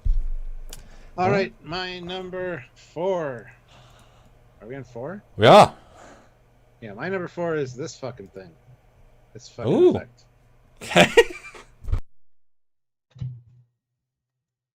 Changing the effect, changing effect is fine, all that, but you need to establish that it's different effect for a different reason. So you don't have everybody on the internet saying that it's just a visually updated effect. That's how it would have looked in DS9 if they could. No, it's not. Sorry. Have another changeling actually do a changeling effect. We had it in Discovery. We saw it changing in the future. It was a pretty good update. I mean, she kind of became sand, though. It's cool, though. But it's still better than this. Yeah. This bacon grease. Like, I have this in my fridge right now. I don't want to see this. This is disgusting. I get it. There was manipulation. Vatic says that, you guys taught me how to create blood, how to make organs, how to pass the tests. And so it's updated changeling. Fine. You need some way to establish that if you're going to change the visual look, just having a line of dialogue saying, hey, it's evolution, doesn't work for the majority of the audience, because I don't know if it's just a lot of people are stupid, or if a lot of people don't pay attention, or a lot of people just don't give a shit. But nobody catches these lines that kind of explain what the new thing is supposed to be about. Anyways, this one attacked me personally quite a few times, and you too. This is just a visually updated effect. This is what no. I'm sorry. It's obviously trying to say something different than a regular changeling. But they do explain that. They're modified. I mean, that's... I know, but nobody paid attention to that and still argue the point to this day. So... But we were right, though. Yeah, I know we were, but... The whole time. Anyway, it's an interesting effect for sure, but I just wish it wasn't... I even told 2 people who worked on the show when we saw this, I was like, no, guys, there's obviously a reason you guys changed the effect. I know you guys are better than to mess it up. Because I was so confident there was a reason that I could be sort of vaguely sarcastic, like, this isn't on you guys, this is a new effect. Like, I know if you were told to do the right one, you do the right one. And we were right. Yeah. So I just hate the way it looks. I hate the idea of it. I hate that it's not compared to an actual changeling one at sometime in the show. Sorry, that's just it. Yeah. I have a real problem with it. Apparently. Like, I expect to see like green little green mucus things in there, as well as some hair. Like, it just looks like disgusting butcher house floor remnants. It's gross. Stop it. Well, it's body horror linked to the Queen stuff. It's goo. That would have made him. Yeah, that would have. Yeah. But guys, we are at 198 votes. I want to hit 200 votes, so vote right now in the poll. 156 likes. I want to hit 160, so 4 likes, of course. And we are only half our minimum, almost, for super chat. So super chat anything you can. Let us know what you guys think. Please, indeed. What do you think? Like, we want to know what you think, guys. Throw in, especially at the top 3, which we're getting close to. We want to hear your top ones. And us tomorrow, for the reverse, the best things, where we're going to be extremely positive, and there'll be also probably many random things. It's fun to kind of have both perspectives, because we're fair. And then the weekend, Stuart, the Drunkers retrospective, that is going to be a monster of a review. Does the season hold up? Maybe not quite as well as we hoped. We'll find out when we watch it. We'll see. Are the clues there from the start? We'll review score the entire season, and then compare that score to our previous one, and we'll see just how skewed Stuart's scores were when he gave things like 9.6s right out the gate. We'll have better than the shit we've seen from Picard. I know. Pat your head. I know, babe. I know. Pat. Yeah. It's gonna be great to hear your new scores. I'm so excited. I know what I mean, which is I really want to know like the contrast. I'm excited. I'm interested. 201 votes. Excellent. Okay, Stuart, we got the results, and I'm annoyed by the results. I'll be honest. Which season had more problems? Discovery season 4 with 90%. Only 90. I was trolling. I wanted to be our first 100%. We'll never have 100%. I know, but it's. Anyhow, Yeah, I'm gonna write a new post. Thanks, guys. Yes, guys, please hit that like button. Let's try to get 200 likes. And super chat in if you're able to. We'd really appreciate it. Really helps us out. Makes us go. Makes us pumped to do this kind of thing. So if you can support us in any way, please do so. Oh my goodness. So we're down to your number. We're going to be going into your number 3, right? We're in top 3 now. Nice.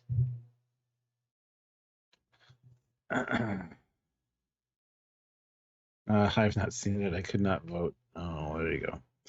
Classic for real. I mean, no kidding. To what Sam and Foley are saying about season 3 being better than the other 2 ones, or just gonna. Well, yeah, it's like head and shoulders above any of those other ones.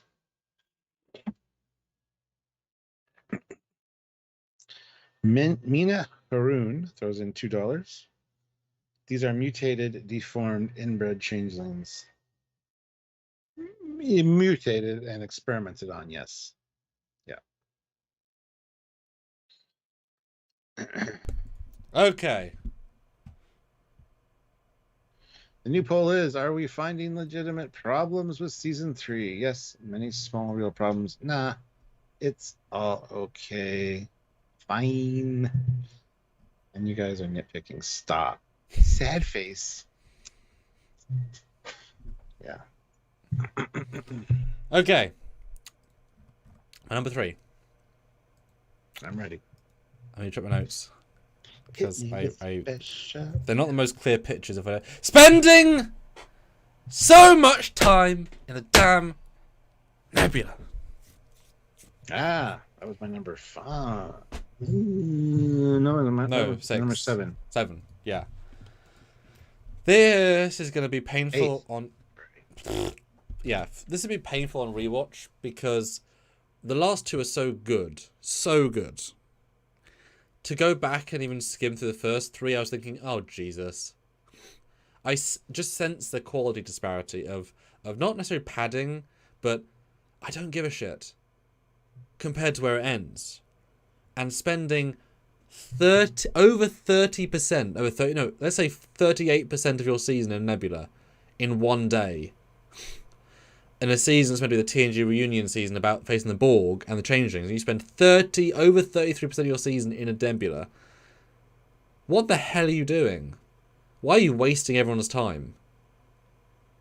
Like, the start's good, the pool scene's good, the end's good. That's not the problem. It's just so much time when they're wasting it. I don't know how you could compress it. Well, I do, take out the Raffi stuff. But, like, the 3 episodes worth. I mean, we were saying by the end of 2, they need to be out of it by the middle of 3. By the end of 3, we're like, geez, get out of it. And they're out of it by the end of 4. And then we're thinking, you spent over 30% of your season in the Nebula. One bit going to the Nebula. 40% is gone. And almost nothing's happened. This is how you want to spend your season? Then you have 2 episodes of Epic, 2 of Giant padding, and then 2 of Epic again. Why was this the plan? Why are you wasting our time and spinning wheels? Maybe they said, we can't have the Enterprise D bridge done until episode 8. Maybe, right? Maybe, okay? I get that, fine. Practicalities. But it was absolutely wasting our time in terms of the amount of time. Especially as Vatic, doesn't matter. She didn't have any scenes. But she doesn't matter. So it's even worse. I'm not excited for that part of the rewatch. Like, just burning through these Nebula sequences. It might feel quicker in retrospect, right? Like, you might just zip through them. But over a month in this goddamn Nebula, real time, was painful. Yeah. And I would love to see an edited down version. See, could you compress the first 4 into 2? Oh, I'm sure you could. I'm sure you could. I'd love to see it, though. Especially as, like, Jack got almost nothing to do later on the season. Not just that, Stuart, but, Worf. He's really great this season. In fact, I'm going to add that on the Raffi stuff, right? Because it's kind of the first 4, right? Worf is excellent. Why the hell are you wasting him in so many episodes not doing really great stuff? It's the same problem the first 5 in general. But compress them down to 3, have 2 more of them getting through. Like, I want to add the Raffi stuff, but didn't quite make it. But it's the same sort of vibe. Like, just, it's so wasteful in comparison to the rest of the season. And he rushed the last 2 to waste time in the Nebula. It's very weird. Yes, indeed. Very weird. 3-fold path. It's in 5 pounds. Thank you. I would say some are real and some are nitpicks, but different things matter to different people. Yeah. Well said. Right. That's very, very honest of you to say. Brian Donaldson, $5. My main year and gets Hold on, Stuart. Lost you. Hold on, Stuart. We lost you. Sorry. Start again. Sorry, lost you. It was the last thing you heard. Didn't hear any of it. Sorry. Yeah, I've heard something. What was the last thing you heard? $5. Oh, perfect. My main gripe is how 7 is only in Starfleet for a year and gets recommended for captain. I hate how New Trek plays fast and loose with promotions. Yeah, that was my my number 10. Yeah. 3-fold path, 5 pounds. The key word is spending so much time in the Nebula. It was just saving all the money for the end. Yeah. It's true. But then build the Enterprise D earlier and have more scenes on that later. Yep. Like, use money that way then. Like, and it's a visually ugly Nebula as well. It's a gross color. Not as exciting as the Mutar Nebula. It's like a hot pink and purple. I mean, it's okay, right? But it's nothing to write home about. It's just weird. I almost can't imagine they wrote it to be 4, but accidentally editing it had to be 4. It doesn't feel like they would do that.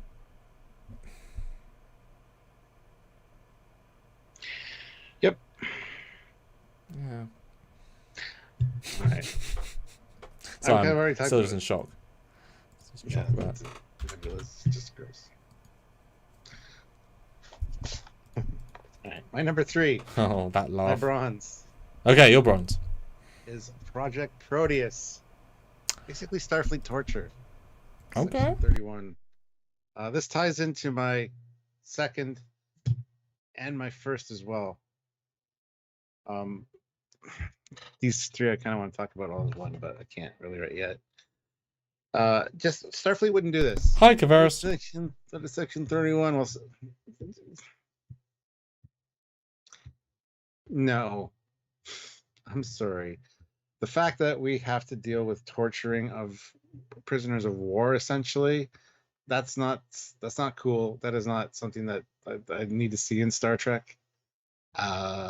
Section 31 or not. I don't think Section 31 would quite go that far necessarily, but apparently they do, and it's bullshit. I get it. Changelings are interesting. You're going to want to see how they work, but you're not going to put 9 in vials and basically subject them to electroshock therapy, freezing them, breaking them apart, boiling them, and training them to be a super soldier that you can use for espionage. It's just dumb. You're weaponizing something that is essentially going to turn on you, and you're training it to be better. It is the stupidest goddamn thing I've ever heard. Plus, just still using torture in the future. An organization like Starfleet or the Federation, just the Federation as a more of a bullshit. Sorry. There you go. Project Proteus, everyone. Oh, see, that's a hard one to agree with, because have you seen Section 31? Unfortunately, they're everywhere for some reason. But I mean, who complained about them in DS9 at the time? Nobody, because it was fucking brilliant. Exactly. So you shouldn't complain they were torturing this exact. Of course they'd do it. But they weren't torturing people. They absolutely were. Are you kidding? I mean, they didn't see it, but you knew they were. I mean, they were doing whatever you had to. Yeah. I mean, that's the explicitness of they just do whatever they have to. They do terrible things. I mean, I got that as the implication from them. So I'm not surprised at all. It's just we're seeing it, right? I thought the biggest problem with that is not that they did it. How did they capture 10 changelings when one was strong enough to basically almost take out the Defiant? One was strong enough to make Earth look like a bitch. One was strong enough to make Martok almost ruin the Klingon Empire. One was how did they capture 10? Yeah. If it was that easy, there's entire episodes, literally, they spend minutes doing phaser sweeps as plot points. And they captured 10? Why the hell weren't they helping Starfleet? Fucking hell, are you joking? Yeah. It's that easy. Now, if they had said, we were 10 children lost by the link, now that would be genius, right? Because they were all captured, they were found on a planet somewhere, they made a home, it was an accident, they found them, and they realised, oh my god, we're Dominion War era changelings. That's beautiful, and it explains you torture children, you make weapons. Great. Totally not what was implied. It's like saying if we see a flashback in Picard season 4 Legacy, and we see a second Defiant class in the Dominion War with a transphasic cloak and metaphasic torpedoes, and it's like, right, and they were letting the Dominion kick our asses. Why? When you could go into any starbase and shoot torpedoes and kill them? No, you can't do that. Sorry. That's ridiculous, right? So it entirely undermines DS9 and making one a threat. It clearly isn't a threat if they got 10. Clearly. If it was post-war, also acceptable. They went to the Great Lake and they stole 10. Fine. I could buy it. Even worse because it wasn't wartime. Yeah. Better. Exactly. Yeah. Perfect. But it wasn't. Like, there are easy ways of making that better. So that's my problem, not the thing itself, or I disagree with it, but yeah. Yeah, I just hate seeing torture, especially from... And also shit torture, like a little fire. A little bit of electricity. It's not even interesting torture. Mina Haroon, $2. Nebula was fun, cat and mouse. Titan versus Trike. Yeah, for an episode, yes. And then falling just down for an episode. And the cat and mouse is great, and then there's everything around it that wasn't. Ozzy throws in $5. Long live the flagship USS Enterprise G. Does it have a cloaking device? Skeleton. No, they No, shot that it. got destroyed. Although maybe Seven got used to a cloaking device. Said, "Hey, Romulus, we know you blew up and all. New Romulus, can we have a cloak, please? Sealer in Legacy? What? Oh, sorry. Commission it first, and you'll find out." Yeah. Dear me. Yeah, so that's my number 3. I think it's a stupid concept. I get wanna it. see I get it. Okay, guys, we're in our number 2 slot now. Give us a sense of these number 2s, Stuart. How much because I was quite passionate about my number 3 and number 4. How much do you have about 1 and 2 compared to the other ones? Like, are they raising in annoyance, or are they sort of still quite equal to the rest of them and just happen to be ones you dislike?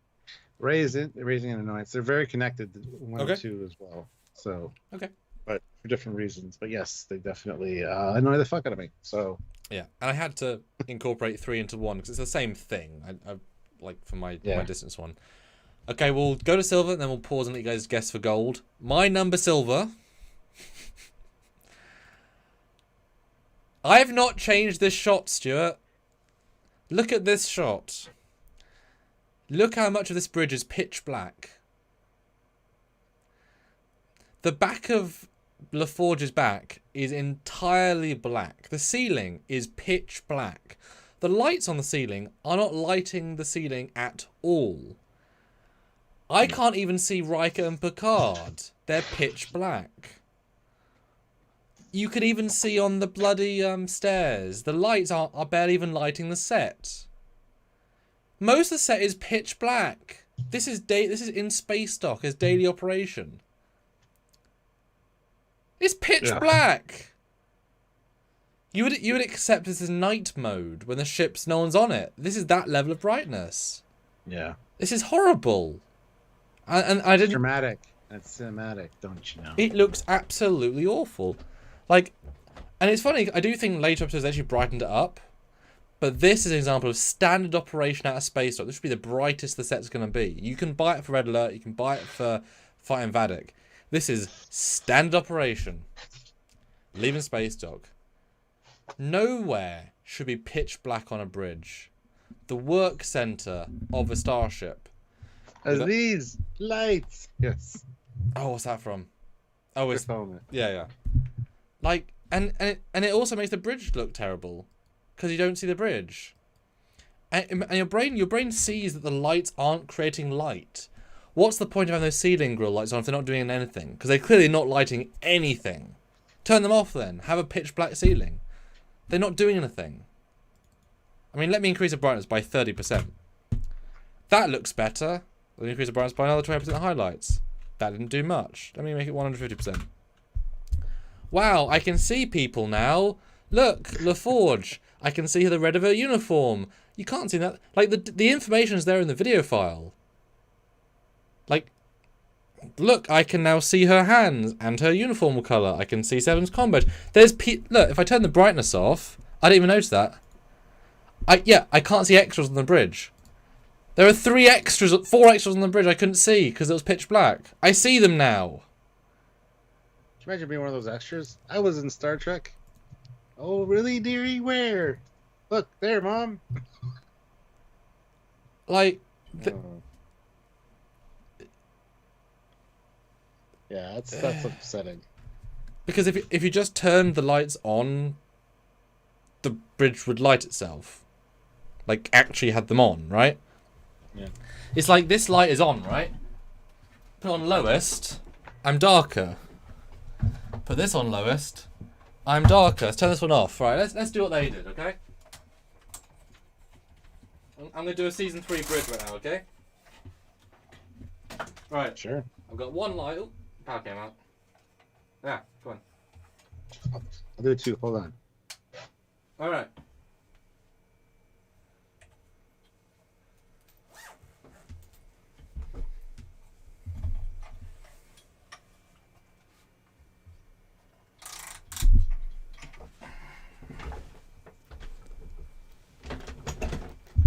Hi.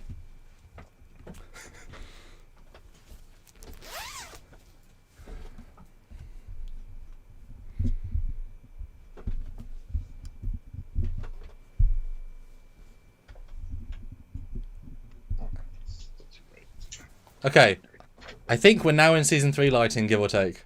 Yeah, yours is way better than mine. Yours is that shirt looks so good in pitch black. It does. That's really awesome. That's the winner of this scene. Okay. It's cinematic now. Yeah. I mean, like, you wouldn't accept this as a YouTube thing. And as Sana John says, nitpicking because the very small budget season 3 had, they thought to save money with the bridge lighting on the Titan. You know how little electricity costs compared to hiring one actor for the day? I'm sure hiring the Ro Laren actor costs more than the entire lighting budget for the entire season by several extra hundred thousands. You know, it's not even remotely anything. Yeah, it's the tiniest of budget differences. It's like saying that Stranger Worlds must have an enormous... Their lighting budget must be millions because all their sets are beautifully lit. It's like, no. No, that's not a factor. 10% of the Stranger Worlds budget goes into lighting. No, just they couldn't afford to make good sets, apparently, I guess. No, it's not even that. They just didn't want... I know, I'm just making a joke. It's based on the guy's comment. Yeah. They used cardboard for the sets, so they had to make it look futuristic. Oh yeah, TOS could afford lights back in the 60s, by that logic. Yeah. And I'm sure Picard has more money per episode than TOS did. So anyway, it's definitely, the second worst thing of the season. Now, like I said at the other time, I'm excited to get the Blu-ray and to see how it looks on a non-compressed version of a stream. That will be really interesting, because that's actually how you're meant to watch it, in a really, really high-end format. And for the rest of the time, for the rest of history, that's how people are going to watch it, or on Netflix. So I get that. We are the only ones that ever saw it this crap, visually, bitrate. I get that. But it was a weird choice. No, according to Terry and others, you need to buy like the most expensive TVs imaginable. You can't enjoy it on anything else. But anyway. Raven de Grey, 550 Canadian. My biggest issue is there is a lot of fluff that really doesn't progress the plot. You could easily trim it down and create an epic movie.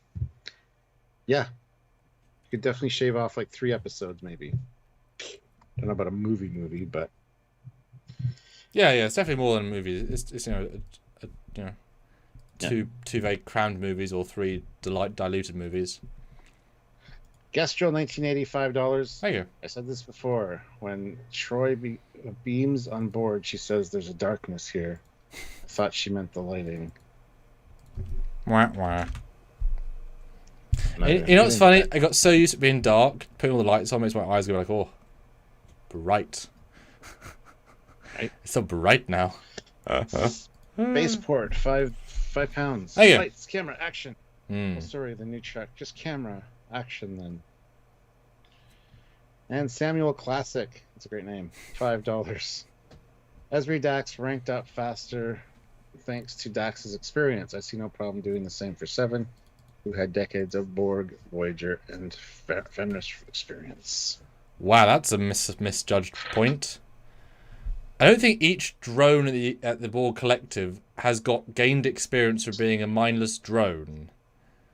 Some of them are captains that got assimilated. Yeah. She doesn't remember most of the time the Collective. She doesn't remember still how to do the things that she did. And also, what did she do? She assimilated people. She moved things. She didn't do anything. She was a tertiary adjunct. That doesn't. Yeah, personal helper, right? Transferable skill. But she didn't do much in those 12 years. She was a drone. And yes, she gained knowledge from being a drone for the Borg to utilize. That's fine, but that doesn't give her 12 years of experience. And versus a Trill who actively does gain all of the abilities of all of the hosts instantly. Yeah. You have to practice them for muscle memory, but you know all of it, and you can do all of it, and you've gained all the experience. And it would be very odd to give a Trill body that, like, you are now a new person, right? She's now Esri Dax. She's no longer Esri, so it'd be weird if you've lived 200 years in Starfleet to be put back to an ensign. Like, it's really different levels. A Borg is a mindless drone where you you go to you don't live. You aren't doing. Yeah. Dan Ben says maybe the showrunner wanted lighting to be the same as the TOS movies. Mm-hmm. Motion picture, bright. Wrath of Khan, dark, but that's because. But not that dark. Nicholas Meyer, and it's also a submarine vibe. Yeah, exactly. Standard operation's not that dark. Yeah, and then you got the red alert during that. Even Star Trek 3, when we see the beginning, the bridge is brightly lit.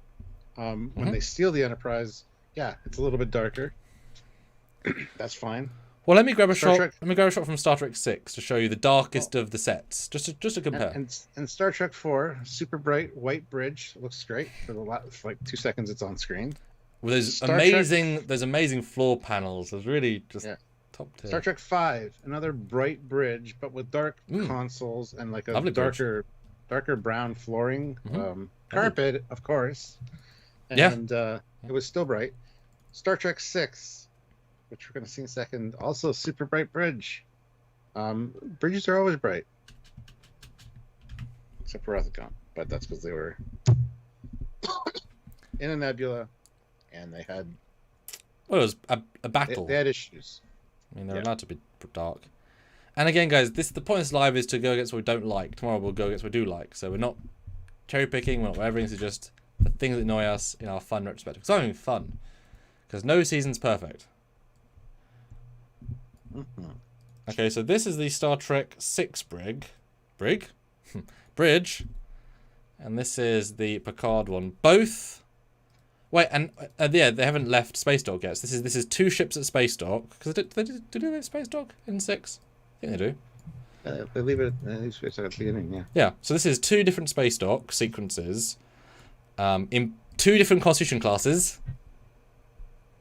It's not a Constitution class. A Constitution class 3. And this is the difference in brightness. Standard operation. Yep. Yeah.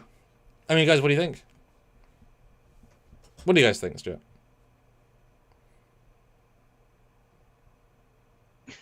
It's head and shoulders better, but the same vibe. Like they got the best elements from both, being super bright as well as kind of dark.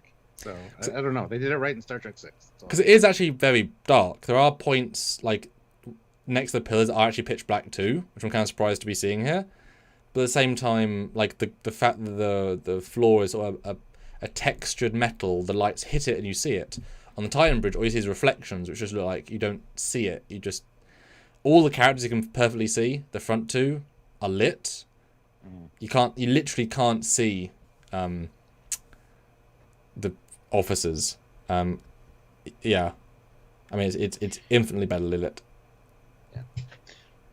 Brian Donaldson, no $10. Number 1 is Fleet Formation. Especially the stupid and never learns. How is this the pinnacle of Federation tech?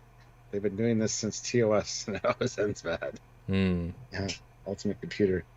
Yep. All right, so your silver? Yeah, mine was lighting. Yeah. Okay, so your number 2 was lighting. Yes, because I think it does deserve that. I'm very like it was not a good choice, and they could have upped it in post. They had raw codecs, so they could have. My number 2 literally is named Any of This Shit.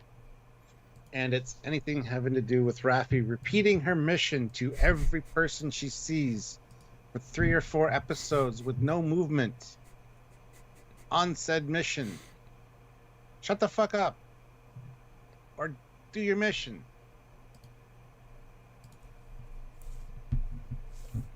Okay, I'm sorry, but that's just...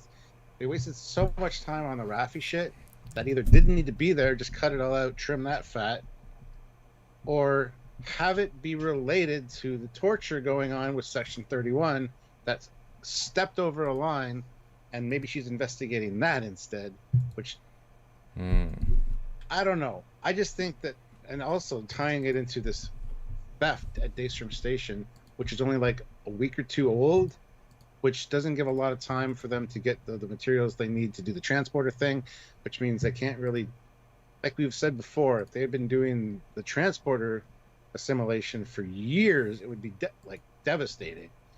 But the amount of time that they did it very much narrowed the effect that it had. I think. So they could don't investigate. Don't even need Raffi, honestly. First of all, but she's much better in this season, just for the record. But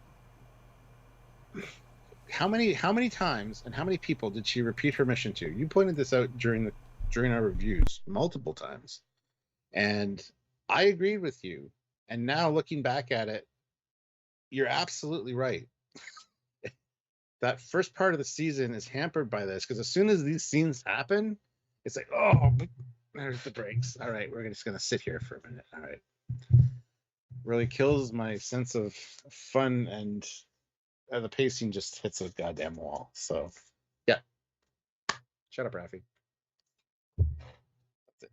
I mean, she really is a Walter Koenig, Nichelle Nichols, and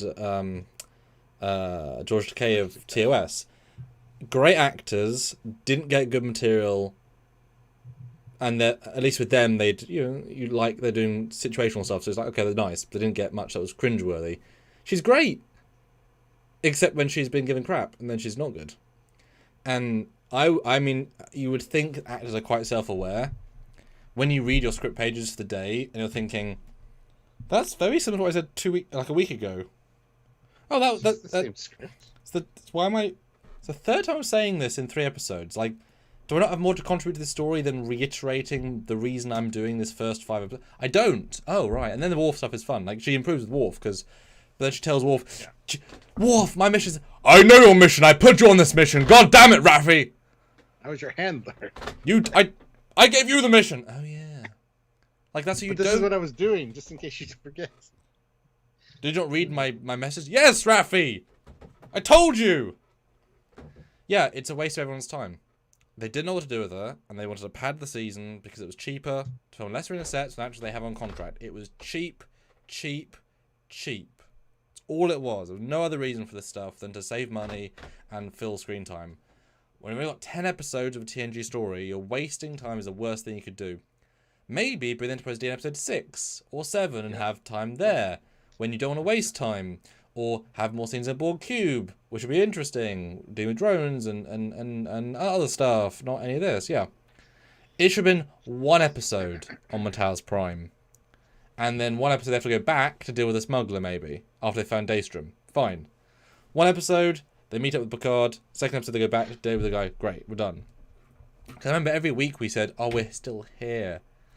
Every week, oh, they're going to go Daystrom, aren't they? There's an entire scene where Worf's like, well, we're waiting for a few days. Really? Really? We're just going to sit and do nothing. Yep. Yeah, I do not look forward to those in the rewatch. I remember for 1 episode I was on my phone, those entire shots. I think it was episode 2. Yeah, we were watching the TV and I'm like, I know exactly what's going to happen, right? So we watched the scenes of Titan. I left to make a snack during the Raffi stuff, because nothing was important. It can be summarized in 1 sentence. I know I have 4 minutes of nothing. I can leave and do something else. Because it meant it was not good content. It was just content. Yep. So anyway, that's it. That's my number 2. Specifically, Raffi repeating herself. Yeah, give her good stuff with Worf. Like again, she's not a problem. Her acting's not a problem. It's the lack of anything she's doing is entirely spinning wheels, entirely wasting time, entirely wasting everyone's time. Yeah. Because if she'd had it, and like they did an okay job of redressing the set to be like this, it's the same set, and yet like they could have had a multi-episode crime drama. They didn't. They had her bitching on the last arena for 7 minutes, and then another 7 minutes, and another 7 minutes, and. Mm-hmm. All right, guys, now's the chance. I want to get 10 more likes first of all to get to 200.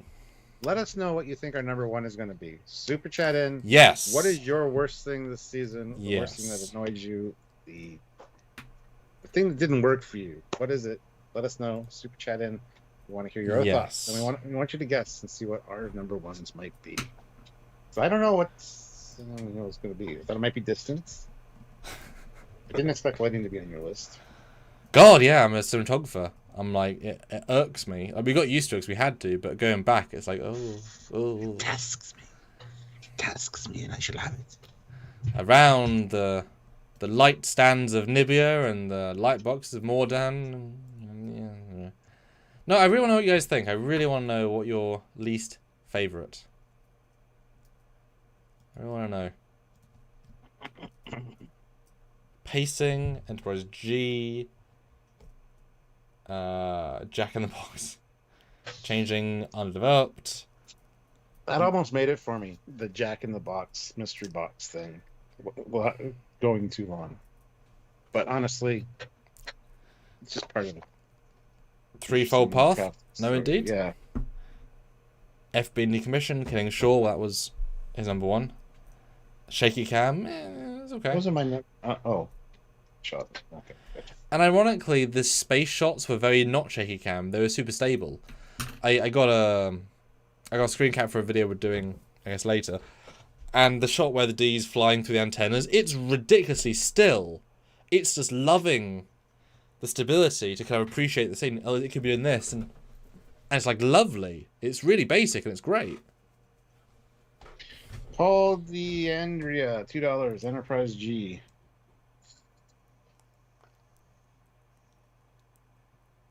It's only in like one shot though. It'd be sad if it was. Because at least Raffi, you know, it's wasting time. Like it's wasting 4 episodes, right?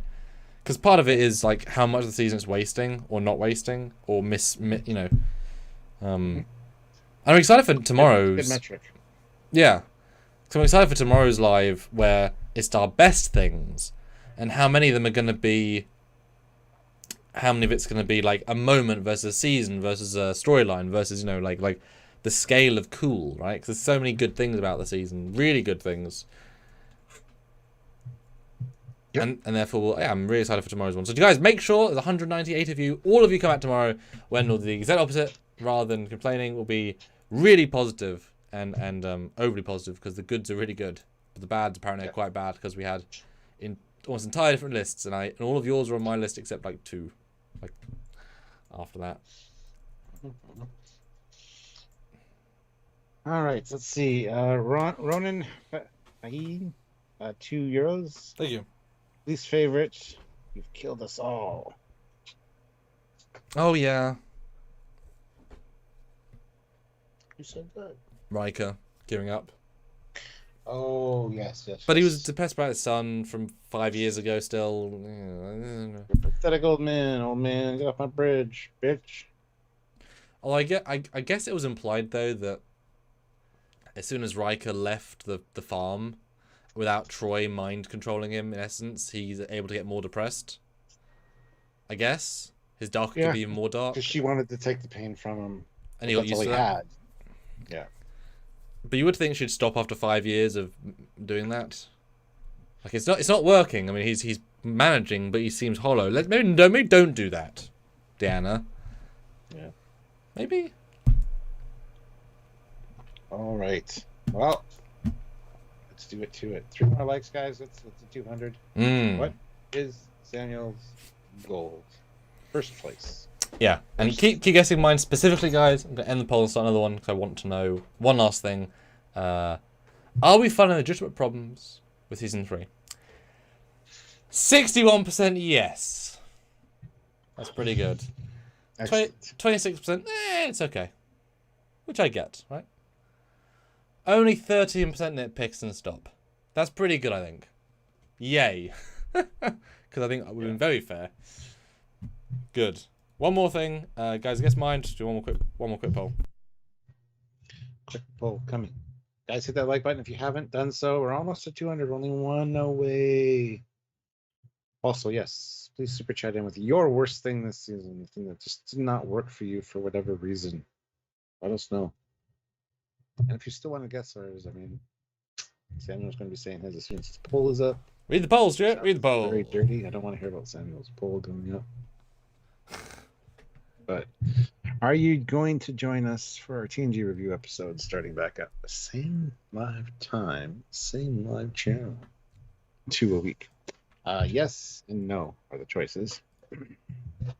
Go vote. And Justin, who's a channel member, so thank you so much. Which I love, I can tell because of the badges. I respect your dislikes and your respect respectful with the criticism. A lot of channels just go about the wrong way. Yeah. Yeah. Well, we tried, to be fair. We really tried. It's the thing we've done since the beginning. So. Yes. All right, my number one, and I would love to know if you would even have this on your list. You ready? My number one, Alan, my notes is the Borg only being in the final two. Is that for real? Mm-hmm. No. Any I don't react? agree with you Oh. at all, but Oh. anyway, yeah. Oh. So I see why you're saying it. So you're surprised by my answer, though. Yes. My rationale was that fundamentally it's the same point as saying why it is Vadic and 8. But this is a more engaging way of saying it. The Borg are such a good, interesting villain. The way they did them could have been a lot better. Why on earth would you give us only 2 episodes if you have 10? If you're wasting other episodes on other things that don't mean anything, you bring them in 6, you build up the tension, you have a big end. It was shockingly powerful considering, but that's because it entirely piggybacked off TNG and First Contact. Nostalgia, yeah. That's why you could jump into it, because you know the rules. It just seems shocking to me. And of course, doubling down on that, if you did introduce murder, the Enterprise D could be earlier, maybe. But, like, my goodness. It should have been episode 7 or 6. No, I agree. I mean, 20% of your season uses the real villain. Think about that for a second. And if we didn't already know who the Borg were, if this was a new villain, you'd be like, "What the fuck is this?" Yeah. You would not like this ending. It's because it pays off TNG and First Contact. We do. Yeah. But give us it in 4. It goes back to my number 2. Stop wasting time on Raffi. Yep. Like, have her, sure, but move her plot along much quicker than you did. Yep. Focus on this. Get to this by like episode 6.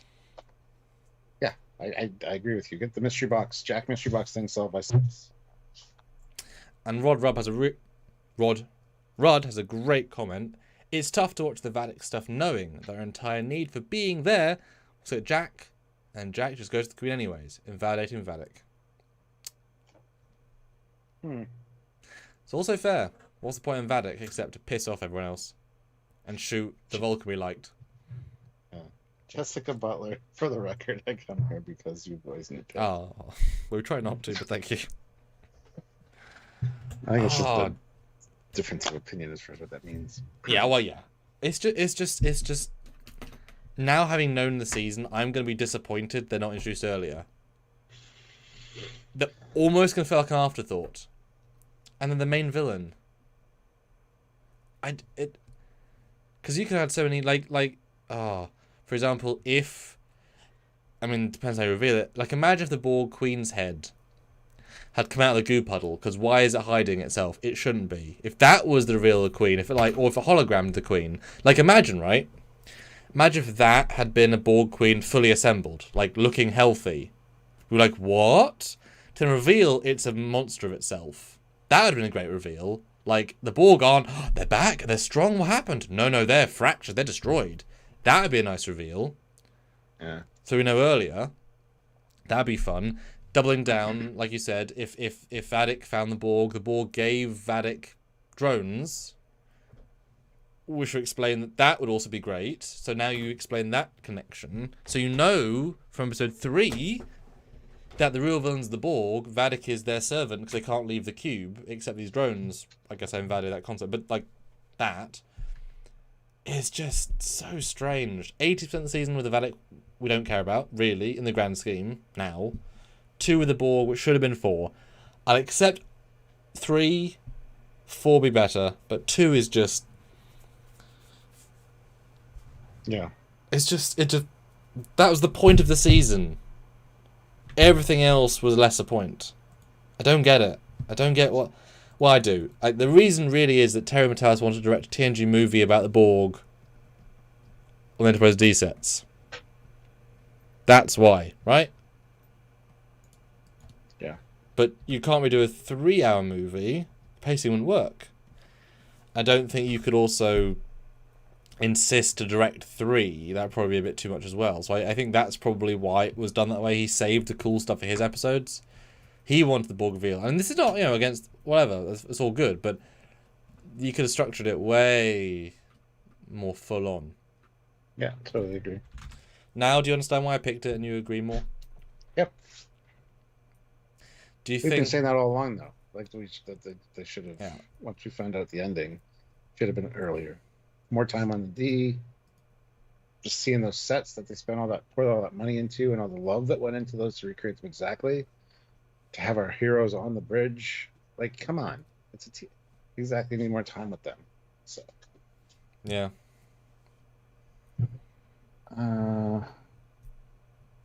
When Locke throws in £5, might have been better to blur the plots. Raffi and Seven spend the finale going and dealing with the Changeling plot and Vatic with Koenig office scene. Ooh. Yeah, that would have been great, actually. Yeah. So many what ifs. Speaking of what ifs. Oh. What if everybody out there super chatted in $1? Oh. I don't know. Just to say. I don't know. That'd be great. All right, so we're down to my number 1. My gold. I'm not really sure what your number 1 is. Can't even guess. Oh God. Not bringing back Kirk. Who won? Oh God. Not spend more time towards D Bridge, or not see other rooms. Maybe we want to see the conference room, something weird like that. No phases the rest of the season. That'd be a funny, weird thing to say. Not making... Well, no, that's my point. All right, well, let's just get into it. My number 1 is anything having to do with Metallis Prime. This was the biggest waste of time for me. We saw the same shot twice, first of all, and every time we went down to that goddamn planet, it was wasting my time. I'm not one for skipping anything when I watch something. You know that. But when I was watching through this to find this shit, I skipped these scenes because the whole scene is just god awful in my opinion. The city, the streets look like they take me back to Discovery. They take me back to being on Kronos. No. Kronos! Yes. Say it right. The double dick Klingon that doesn't exist. It's the same sets, the same. But colors, less big and impressive because they had more money. Annoyingly, that looked better. More money. Disco did look better. Yeah, you're absolutely right. It was a good set, actually. This was just some colored lights and like, it was awful. It was awful. This ruined sections of these episodes for me. Which we've got to rewatch for the weekend. I know. But anyway, yeah. So this just ties in with the Raffi thing. Just all this shit could have been chopped out wholesale and made things much more streamlined and given us more time hanging out with the Enterprise and the Enterprise team. So anyway, that's it. And I just worked out a way of re-editing it. I'm sure you did. Because imagine.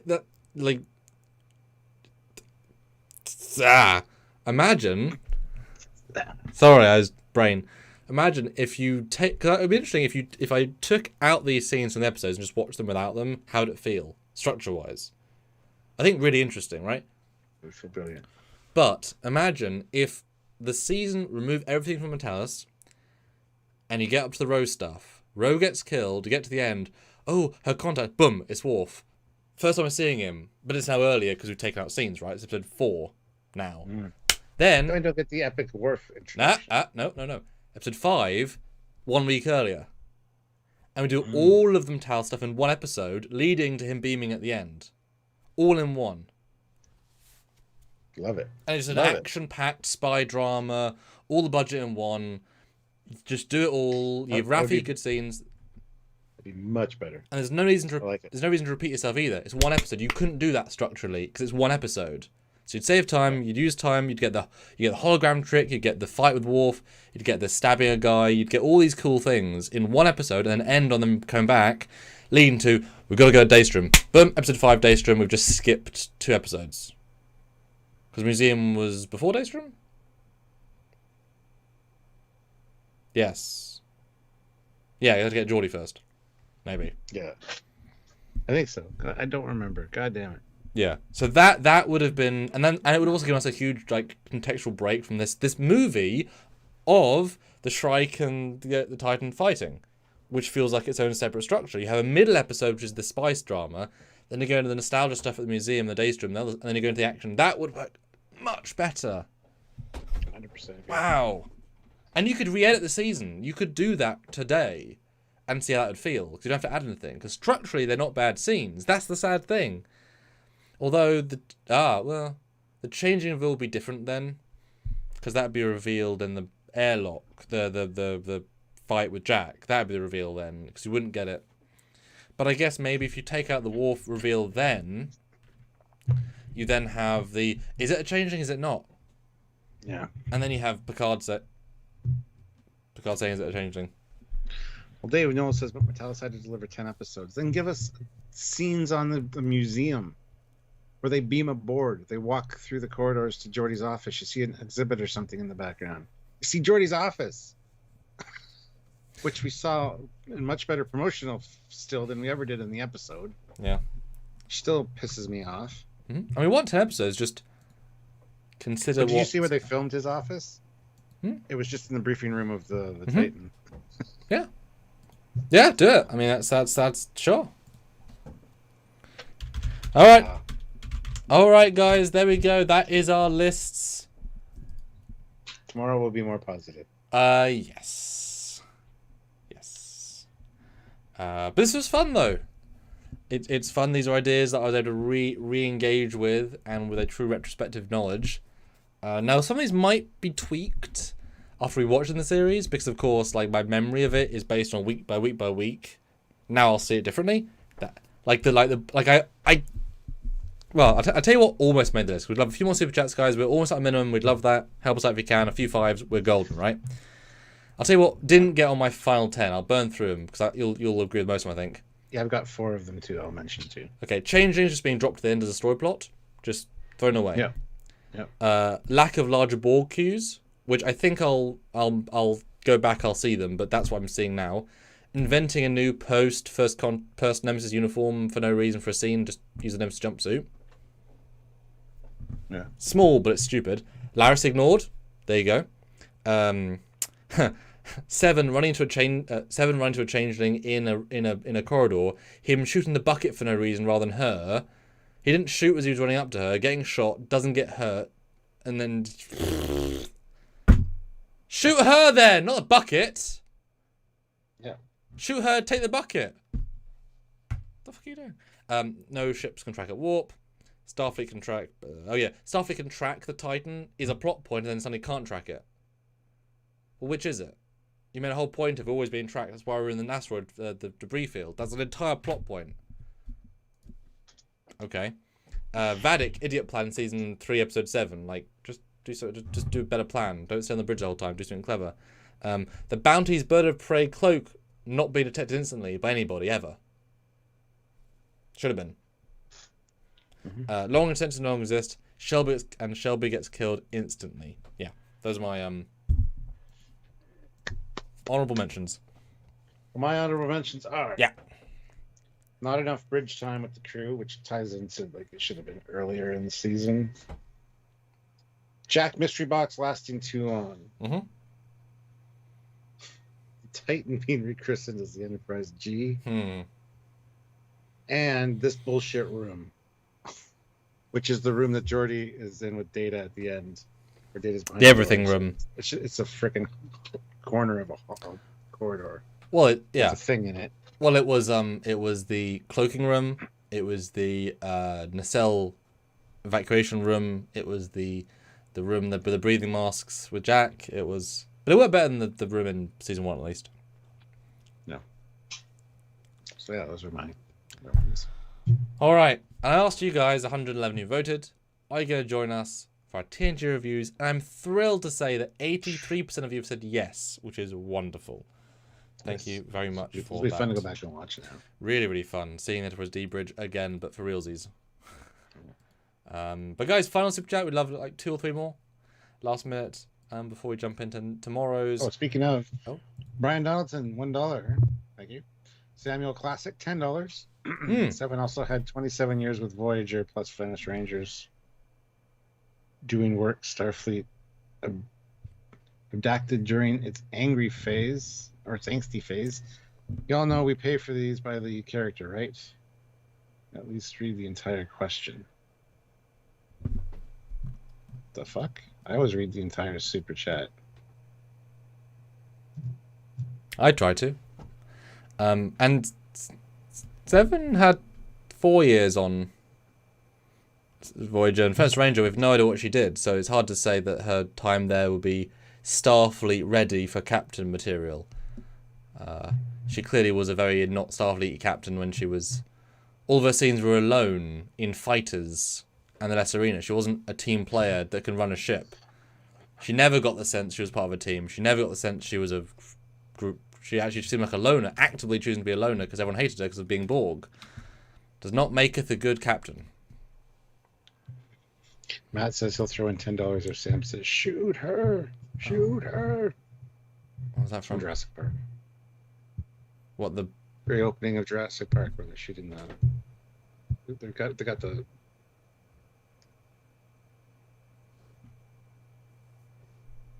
Just say shoot her. And then shoot her. Good. Can I say it like Kalas? Can I say Klingon? Yes. Okay. Shoot us! Shoot us! There you go. Jesus Christ, my ear. I took Macht all over us. Jessica Butler, $1 face. Thank you, Jess. Yes. Thank you, Jesse. All right. Excellent. All right, so tune in tomorrow for our big, bold best of. That's going to be a lot of fun too. I'm sure there'll be lots of varied things in that. From the smallest things... the best things, etc. Threefold path, £5. Not my biggest problem, but the fire everything being 3 torpedoes was almost as bad as 1 torpedo taking out the Nova class in season 2. Yep. Everything. Pew. Okay. Pew. Fire everything 1 button press does. Oh, okay. It's only 3 torpedoes. Yeah, and it's like Joy says, fire phases at the reactor at the end. She fires torpedoes first. It's like, Jesus Christ. At least listen to the guys in command. Oh, my goodness. Matt Boardman, $10 for the audio spike, LOL.